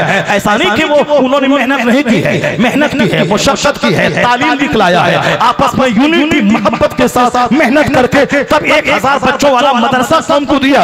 ITI कॉलेज खोला, मेडिकल कॉलेज खोला है, और हम 10 आदमी थे, लड़के 5 हो गए, 5 आदमी थे, लड़के 3 हो गए, 3 आदमी थे, लड़के 2 हो गए, 2 आदमी थे, लड़के 1 हो गए। सब अपनी अपनी टफरी बजा रहा है। एक 10-2 उल्लू मुरीद मिल गया जो हाथ चाटने वाला, पैर चाटने वाला, उसी में वो समझता है कि मैं सुल्तान हूँ, मैं बादशाह हूँ, चाहे सुन्नियत जहाँ जाए और दो चार उल्लू मिले जो पैर चूमने वाला हो, हाथ चूमने वाला हो। सुनो मेरी बात वही सच्ची है जो कुरान में है, बात वही सच्ची है जो हदीस में है। तुम तो हदीस कभी बोलते नहीं, तुम तो कभी कुरान बोलते नहीं, हुजूर की सीरत बयान नहीं करते। आका अलैहिस्सलाम की सीरत बयान करो, आका अलैहिस्सलाम नमूना है सारी कायनात के लिए, ये बयान करो। ये हुजूर का इल्म गैब क्या है वो कुरान बोलता है, हुजूर के पास इख्तियारात क्या है वो कुरान बोलता है। अब अगर किसी सालिम ने कह दिया हुजूर को इल्म गैब नहीं है तो आप उसी के पीछे सारी एनर्जी लॉस मत कर दे। आप बोल तुम्हारी बात झूठी है और अल्लाह की बात सच्ची है। अल्लाह ने कह दिया है कि मैंने अपने महबूब को इल्म गैब दिया है, बात खत्म हो गई। अब तुम्हारी बात झूठी है, तुम जो कहता है हुजूर के पास इल्म नहीं है, अगर है भी तो थोड़ा है। ऐसा इल्म जानवर चौपाए मजनू को भी है। ये बात तुम्हारी काफिराना है। इस बात के बोलने से तेरा गुरु काफिर हो गया और जो उस पर अमल करेगा वो सब काफिर हो जाएगा। हमने अपनी जिम्मेदारी अदा कर दी, बता दिया ये बातें खूब काफिराना है और जो भी उस पर ईमान लाए माने वो सब इस्लाम से खारिज है। मेरा काम खत्म है। लेकिन यही बातें 24 घंटे बोल बोल कर मदरसा को, मस्जिद को, जलसा को, सबको चौपट कर देना नहीं होगा। जो बातें गहरी बातें नहीं जानता है उसके सामने तुम्हें स्कूल खोलना होगा, कॉलेज खोलना होगा, उनके सामने मदरसों का जबरदस्त मुजाहरा करना होगा। बाकी दूसरे जो भी इस्लाम का मुतालबा है वो सारे मुतालबात को फुलफिल करना होगा। यानी दूसरों को अपनी तरफ माइल करने के लिए अच्छी तालीम, अच्छा इदारा, आपस में मोहब्बत ऐसे नहीं कायम होती है। सीने पर पत्थर रखना पड़ता है, आदमी को वोट पीना पड़ता है, तब मोहब्बत पैदा होती है। वरना सहाबे कराम के दरमियान भी आपस में भी कुछ बातें होती थी, लेकिन उन सारी बातों को भूलकर मोहब्बत का रास्ता कभी नहीं छोड़ते थे। मैं ये कहता हूँ, ये यहूदी कहता है ईसाई काफिर है, ईसाई कहता है यहूदी काफिर है, मगर वह दोनों आज आपस में मिल गए हैं और मिल के मुसलमानों को काटने के लिए ये दोनों महाशक्तियां फिलिस्तीन पे साल भर से जायद से जुल्म कर रही है और दूसरे लफ्जों में 70 साल से जुल्म कर रही है। ये दोनों आपस में मिल गए हैं मुझे मिटाने के लिए। कौन? जिसके बारे में कुरान कहता है कि ये दोनों आपस में एक दूसरे को काफिर कहते हैं। वक़ालतिल यहूदु लैसतिन नसारा अला शै वक़ालतिन नसारा लैसतिल यहूदु अला शै। अब मैं तुमसे कहता हूं, जब ये दोनों काफिर आपस में मिल गए हमें मिटाने के लिए, तो ऐसे वक्त में हमारा क्या फर्ज बनता है? हमारा फर्ज यही बनता है कि हम शेख पठान की जंग खत्म कर दें, अंसारी जोलाहे की जंग खत्म कर दें, बिहारी गुजराती की जंग खत्म कर दें, अमीर गरीब की जंग खत्म कर दें। आपस में जो छोटी छोटी बातें हैं कि मेरा जुलूस पहले, हमारा जुलूस पहले, ये सारी बातें खत्म कर दें। ये अपना है कि तुम ही आगे रहो, तुम ही कायद बनो, हम तेरे पीछे पीछे चलते हैं, फिर आपस में मुत्तहिद रहेंगे और बताते दुनिया को कि तुम दोनों आपस में मिल गए हमें मिटाने के लिए। अब हम सारे मुसलमान मुत्तहिद हो गए हैं इस्लाम बचाने के लिए, हम मुत्तहिद हो गए हैं इस्लाम बचाने के लिए। जिस तरह मस्जिद में तमाम शेख पठान सैयद सब एक साथ में खड़े हो गए, मस्जिद से बाहर भी वही मोहब्बत का मुजाहरा करना होगा। शेख पठान जोलाहे की जंग खत्म करनी पड़ेगी, छोटी छोटी बातें खत्म करनी पड़ेगी। एक खानका में चलो फिर वो काफिर है, वहां भी नजदीक देवबंदी गुस्ताख रसूल है, लेकिन तुम तो आपस में मिला फातिया क़याम वाले सब तो सुन्नी हो। जब सुन्नी हो तो फिर आपस में क्यों लड़ रहे हो? हमारी खानका, उसकी खानका, तुम हमारे, वो उनके। चलो ठीक है, वो खानका है भाई साहब गुजरात में, तुम्हारी खानका है उत्तर प्रदेश में, तो तुम्हारी खानका में 5 ग्रुप क्यों हो गए? तुम्हारा बाप का 4 बेटा, चारों बेटे 4 ग्रुप में क्यों बढ़ गए? इसका मतलब है जिसको लड़ने की आदत है वो चाहे काफिरों से लड़े, चाहे मुशरिकों से लड़े, अगर वो नहीं मिला तो अपने भाई से लड़े। लड़ने की फितरत नहीं जाएगी, मुत्तहिद हो जाओ, आपस में एक हो जाओ, छोटी छोटी बातों को दूर कर दे। देखो जरा सहाबे कराम की जिंदगी में क्या मिलता है। हजरत अब्दुर्रहमान इब्न औफ रज़ियल्लाहु ताला अन्हु, हजरत अमर इब्न आस रज़ियल्लाहु ताला अन्हु, हजरत अबू उबैदा है, ये जलीलुल कद्र सहाबे कराम है। सहाबे कराम की जिंदगी से नूर मिलता है, इसलिए हुजूर ने कहा मेरे सहाबा सितारों की तरह है। आका अलैहिस्सलाम ने मुल्क शाम की तरफ एक फौज को रवाना किया, उस फौज का अमीर लश्कर हजरत अमर इब्न आस को बना के भेजा। लेकिन जब वह फौज वहां गई, जॉर्डन का इलाका जहां हजरत अबू उबैदा रज़ियल्लाहु ताला अन्हु अमीनुल उम्मा की कब्र अनवर है, अगर कभी आप जॉर्डन जाएं, जॉर्डन की राजधानी अम्मान जाएं, फिर आप वहां देखेंगे हजरत अबू उबैदा रज़ियल्लाहु ताला अन्हु का मज़ार पाक है। वहीं बाजू में 30-35 किलोमीटर दूरी पे बैतुल मक़दिस है, यानी वहीं पे यरूशलेम है, और वहीं बाजू में इस्राइल है, वहीं बाजू में गज़ा है। वो जॉर्डन, मिस्र, फिलिस्तीन, शाम, ये सारा एरिया एक है, जो पुराने जमाने का ग्रेटर शाम था और आने वाले वक्त में वही ग्रेटर शाम बनेगा, जिसके बारे में हुजूर ने दुआ की थी, ए अल्लाह अल्लाहुम्मा बारिक लना फी शामिना अल्लाहुम्मा बारिक लना फी यमनिना, हमारे यमन में बरकत दे, हमारे शाम में बरकत दे। और वह बरकत वाली दुआ कबूल होने वाली है अब अनकरीब। ये जो लोग दौलत के पुजारी, दौलत के पीछे पागल रहने वाले, कुर्सी बचाने वाले, अपने भाई को ज़बह करवाने वाले, ये सब सलील होंगे। पहले उन जालिमों ने इस शियाओं को अपने पास में लिया, सद्दाम का कत्ल करवाया, पहले सद्दाम को हथियार दिया, ईरान के खिलाफ लड़वाया, पहले इसको सुन्नी कह करके शिया को भड़काया, फिर शिया को सुन्नी कह के इसको भड़काया, फिर उसने कर्नल गद्दाफी को भड़काया। इस तरीके से सबको एक दूसरे से लड़ाया। का खबरदार अगर हमास मजबूत हो गया तो सऊदी अरब वाले तेरी गवर्नमेंट खतरे में पड़ जाएगी, तुम्हारा वकार खतरे में पड़ जाएगा। अगर ईरान मजबूत हो गया तो अरब के 25 छोटे छोटे ममालिक को तबाह कर देंगे। यानी इसी तरह लड़ा के वो खबीस सारे अरब के लोगों को तबाह हो बर्बाद करने पे तुला हुआ है। अकलमंदी का तकाजा है कि जो बेसिक बुनियादी बात है उस बुनियादी बातों पे सब मुत्तहिद हो जाए। जब तक मुत्तहिद नहीं होंगे उस वक्त से पहले सब तबाह हो बर्बाद हो जाएंगे। अब फिर हुजूर की वो दुआ रंग लाएगी, एक तरफ यमन और एक तरफ शाम, या दोनों में वो बरकतें होंगी कि तमाम हिजड़े खत्म होंगे, तमाम नजदी खत्म होंगे, तमाम वहाबी खत्म होंगे और तमाम सहाबा के गुस्ताख खत्म होंगे। सुन्नियों का दबदबा होगा। फिर क्या होगा? पूरी दुनिया में इस्लामी गवर्नमेंट कायम होगी। एक मजहब इस्लाम होगा, एक मसलक अहले सुन्नत व जमात रहेगा, जिसका नाम आज की दुनिया में मसलक आला हज़रत। सुभान अल्लाह। यही मसलक अहले सुन्नत पूरी दुनिया में रहेगा। उससे पहले मुसीबतें आती रहेंगी, जाती रहेंगी, लोग मरते रहेंगे, जीते रहेंगे, खून बहता रहेगा। इतना खून बहेगा कि लोग घुटनों तक, टखनों तक खून पर चलेंगे। वो सब होगा, आखिर में फतह सच्चाई की होगी, आखिर में जीत मुसलमानों की होगी, आखिर में पूरी दुनिया में कोई काफिर नहीं रहेगा, हर तरफ इस्लाम ही इस्लाम रहेगा। यहूदी को मुंह छुपाने की जगह नहीं मिलेगी। अगर किसी दरख्त की आड़ में यहूदी छुपेगा, वह दरख्त कहेगा ए मुजाहिद इस्लाम, यहूदी यहाँ छुपा हुआ है। मुजाहिद वहां जाएंगे, या तो वह कलमा पढ़ के मोमिन होगा या फिर वह मुस्लिम मुजाहिद के हाथों काटा जाएगा। इस तरह दुनिया में सारा कुफ्र मिटेगा। एक मजहब इस्लाम, एक मसलक अहले सुन्नत व जमात रह जाएगा। इस बीच में जितने लोग उस लड़ाई को देख के कुछ लोग काफिर हो जाएंगे, कुछ लोग अल्लाह से नाराज हो जाएंगे, कुछ लोग रसूल पाक से नाराज हो जाएंगे। नाराज होने की जरूरत नहीं है, अल्लाह के फैसले पे साबित कदम रहने की जरूरत है। रसूल पाक की बात को दिल की गहराई से मानने की जरूरत है। जो कुरान हदीस से कहे उस पर अमल करने की जरूरत है। यहाँ तक कहा गया आखिर जमाने में सुबह मुसलमान रहेगा, शाम काफिर हो जाएगा, शाम बंदा मुसलमान रहेगा, सुबह काफिर हो जाएगा। इस कदर जबरदस्त फितना होगा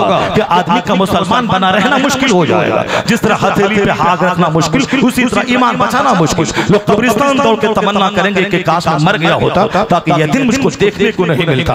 कहाँ आग रखना, कहाँ कब्रिस्तान जाके मौत की तमन्ना करना। हदीस में यह भी आया है आखिर जमाने में जिस तरह से एक बकरी चराने वाला एक पहाड़ से दूसरा पहाड़, एक पहाड़ से दूसरा पहाड़, चारा जंगल खोजने के लिए, बकरी को बचाने के लिए, अपने को बचाने के लिए वो मारे जंगल से जंगल फिरेगा। उसी तरह ईमान से मोहब्बत करने वाला ईमान बचाने के लिए इसी तरह शहर पे शहर मारा फिरेगा। यहाँ ईमान बचाना मुश्किल हुआ, यह शहर छोड़ के दूसरे शहर चला जाएगा। वह काफिरों की हाँ में नहीं मिलाएगा, उसके सामने झुक नहीं जाएगा, वह सरेंडर नहीं कर जाएगा। वह मुट्ठी भर चंद जलील किस्म के लोग होंगे जिसको नौकरी काफिर बना दे, जिसको कोई खूबसूरत छोकरी काफिर बना दे। इसलिए आज जरूरत है तुम्हारे लिए अपने मकान बनाने से पहले अपने बच्चों की गुड्डी में इस्लाम पिला दे, अपनी बेटी की गुड्डी में इस्लाम पिला दे, सुन्नियत पिला दे। मकान काबे बनाना, पहले अपने बेटे का किरदार बना दे, उसको मदरसा में 5 मिनट भेज दे, स्कूल 5 घंटे जाके फिजिक्स केमिस्ट्री पढ़ेगा और 5 मिनट आलिम के पास भेज दे ताकि वो दीन सीखेगा। और जब दीन सीखता रहा तो डीएम बन के काफिर नहीं होगा,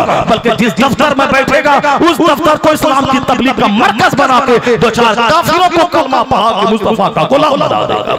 ये काम उस वक्त होगा जबकि आप जमीन मकान की सारी मोहब्बतों को मिटाकर अपने बाल बच्चों के ईमान की फिक्र करेंगे कि आने वाला खतरनाक वक्त आ रहा है, उसमें मेरे बच्चे का ईमान कैसे बचेगा। हजरत अबू अमर इब्न आस को हुजूर ने भेज दिया। जब वहां गए तो देखा काफिरों की तादाद बहुत ज्यादा है। उन्होंने एक खत लिखा अकाल इस्लाम के नाम का, सरकार दुश्मन की फौज बहुत ज्यादा है, मजीद हमारे लिए फौजी यानी फौजी मदद भेजे जाए, यानी मजीद फौज को भेजा जाए। अकाल इस्लाम ने मुहाजिरीन का एक दस्ता तैयार किया और उसका सरदार बना के हजरत अबू उबैदा को अमीर लश्कर बनाकर मदीना से रवाना किया। जब यह फौज वहां पहुंची, जरा गौर से सुनिएगा, सिर्फ बुजुर्गों का नाम का लंगर खाना, बुजुर्गों ने क्या किया उसने कैसे काम अंजाम दिया, उसने कैसी तदबीर की, उसने किस तरह हिकमतों से काम लिया, वो सब कुछ नहीं करता। इसलिए हमारे बुजुर्गों ने कहा था ज्यादा कब्र में मेला मत लगाना, ज्यादा चादर चढ़ाने का पेशा मत बनाना। एक चादर कब्र पे पड़ी रहे तो काफी है, दूसरी चादर उस वक्त तक मत चढ़ाना जब तक कि पुरानी चादर पुरानी ना हो जाए, बोसीदा ना हो जाए, फट ना जाए, ताकि लोग नमाज छोड़कर चादर चढ़ाने की रस्म के पीछे न लग जाए। मस्जिदों को आबाद करना,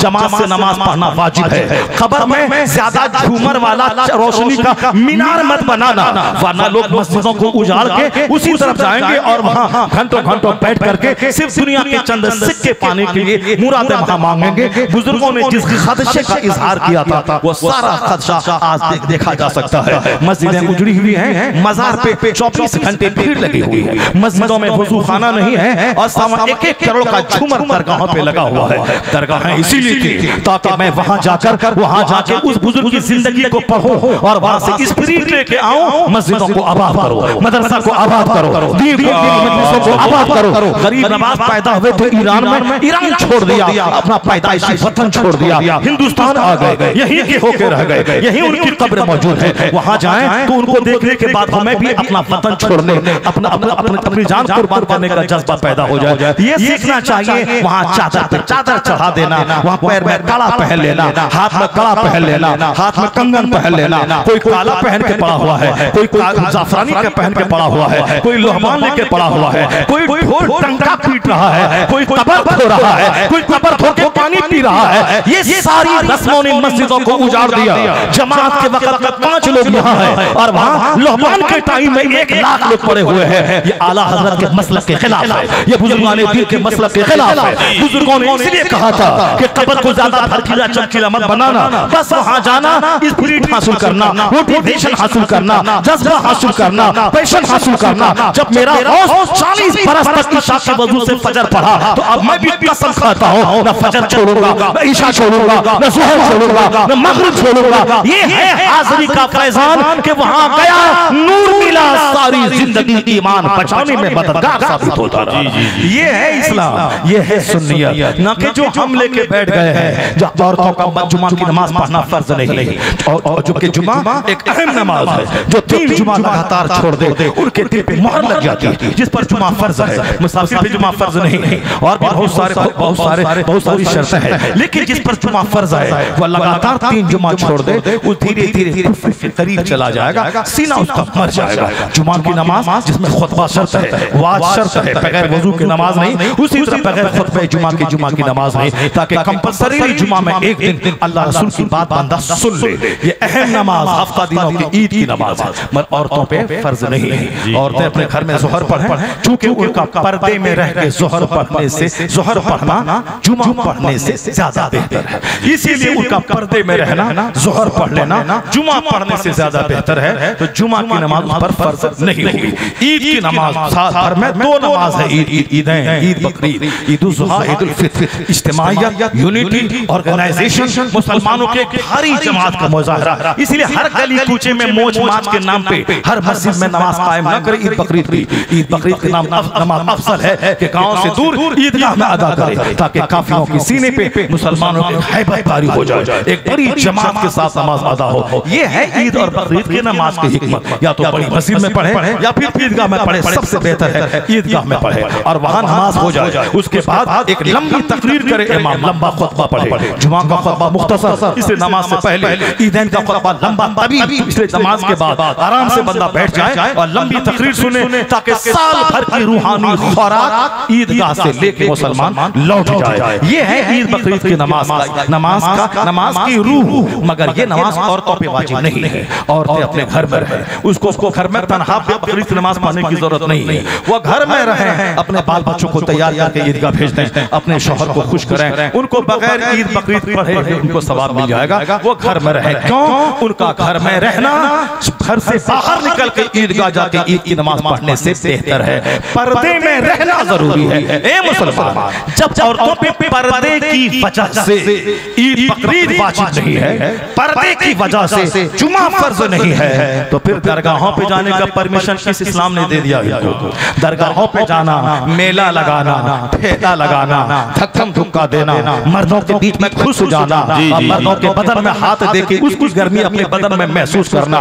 एक तरफ मोबाइल की गर्मी, एक तरफ रिमोट की गर्मी, एक तरफ अंडा मछली गोश्त की गर्मी, एक तरफ गंदी फिल्मों की गर्मी। अब वह गर्मी बुझाने के लिए चले गए बाजार। ईद की रात है, रश है, शरारा गरारा पलाजो खरीदना है, गैर मुस्लिमों के सामने कलाई दिखाना है, चेहरा दिखाना है, मार्केटिंग करना है, बदन की नुमाइश करनी है, चुस्त निकाब पहनकर लिबास पहनने के बावजूद भी बेइज्जती का मुजाहरा करना है। कदम कदम पे ज़िनाकारी फैल गई। आज गैर मुस्लिमों ने हमारे कानून का मजाक उड़ाया। तो कदम कदम पे ज़िना, तुम रहो लंदन में, औरत रहेगी यहाँ मेरठ में। जब यहाँ तुम्हारा पैसा, तुम्हारा घर और दूसरे मर्दों से सारा मजा वो लेगी। और जब तुम आओगे और बोलोगे ऐसा क्यों करते हो, तो अपने प्रेमी से मिलकर तुझे 10 टुकड़ों में काट दिया जाएगा। इसी तरह सारा हिंदुस्तान सारी दुनिया में हो रहा है। और जब तक औरतों को आजादी मिल गई, औरतों को चुस्त लिबास पहना दिया गया, चूंकि पर्दगी की वजह से ये सारा फितना हो रहा है। इस्लाम कहता है तो कोई कचहरी इसको रोक पाएगी, न कोई कोर्ट रोक पाएगा, न कोई फोर्स रोक पाएगी। एक कानून है इस्लाम का, कानून है पर्दा, कि औरत घर में रहे, करना फी बुयूतिकुन्ना वला तबर्रजना तबर्रुजल जाहिलिया। ये घर में रहे कि मर्दों की नजर इसकी चादर पे ना पड़े, इसकी पुष्ट पे ना पड़े, इसके बदन पे ना पड़े। ये पर्दे में रहे, बगैर आर्मी के ज़िनाकारी का खात्मा हो जाएगा।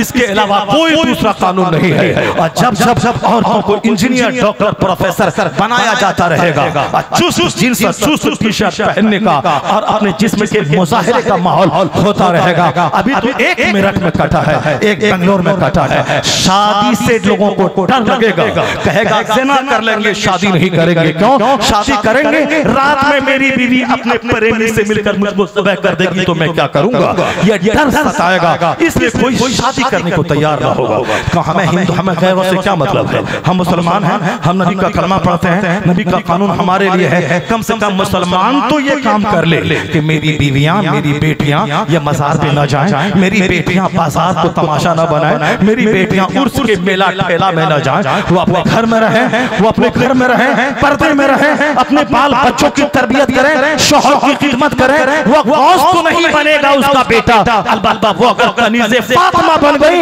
उसका बेटा गुलामे गौस बनेगा, गुलामे हसन बनेगा, गुलामे हुसैन बन जाएगा। माँ औरतें इमाम नहीं बनेंगी, मगर इमाम की माँ बनेगी, मुजाहिद की माँ बनेगी।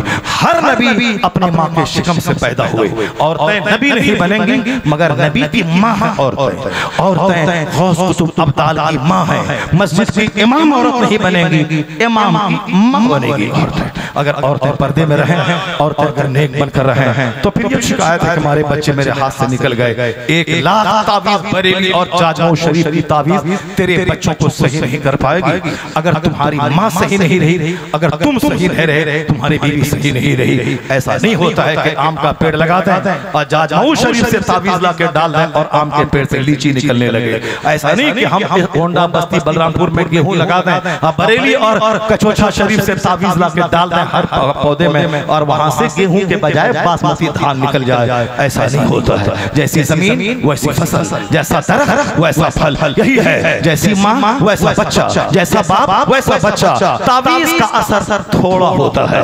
आम का पेड़ है, फल नहीं दे रहा है या फल खट्टा है, तावीज़ ले आए बहारुल हिंद से, उसमें लगा दिया। अब आम लीची नहीं फलेगी, सेब नहीं फलेगा, खट्टा आम था अब वो मीठा हो जाएगा। आम कम होता था अब थोड़ा ज्यादा होने लगेगा। ऐसा ही होता है। वो ऐसा नहीं कि आम हटा के लीची फल जाए, ऐसा नहीं होता है। इसी तरह से हर मुसलमान मर्द और औरत को अपनाना होगा। जब माफी सर से लेके पांव तक नेकियों का पुतला और बाप दिन भर जिहाद, रात भर सजदा, तब बेटा वलियों का सरदार अब्दुल कादिर जिलानी बन के दुनिया में जाहिर हुआ। और जब बाप थे सैयद गयासुद्दीन और माँ थी रात आखिरी पहर के आखिरी शब के बाद मुसल्ले पे बैठकर अल्लाह अल्लाह करने वाली, और जब वह हामिला हुई तो अपने हमल से कलमा की आवाज सुनने वाली ऐसी नेक खातून, तब उसी का बेटा 90 लाख काफिरों को कलमा पढ़ाने वाला मोइनुद्दीन अजमेरी बन के दुनिया में पैदा हुआ। और जब बाप हुए मुफ्ती नकी अली का और माँ हुई तहज्जुद गुजार, तब बेटा 10 करोड़ मुसलमानों का सरदार अहमद रजा फाजिल बरेलवी बन के पैदा हुए। और जब बाप हुए आला हजरत और माँ हुई तहज्जुद गुजार, तब बेटा मुफ्ती आज़मी हिंद बन के पैदा हुए। और जब नाना हुए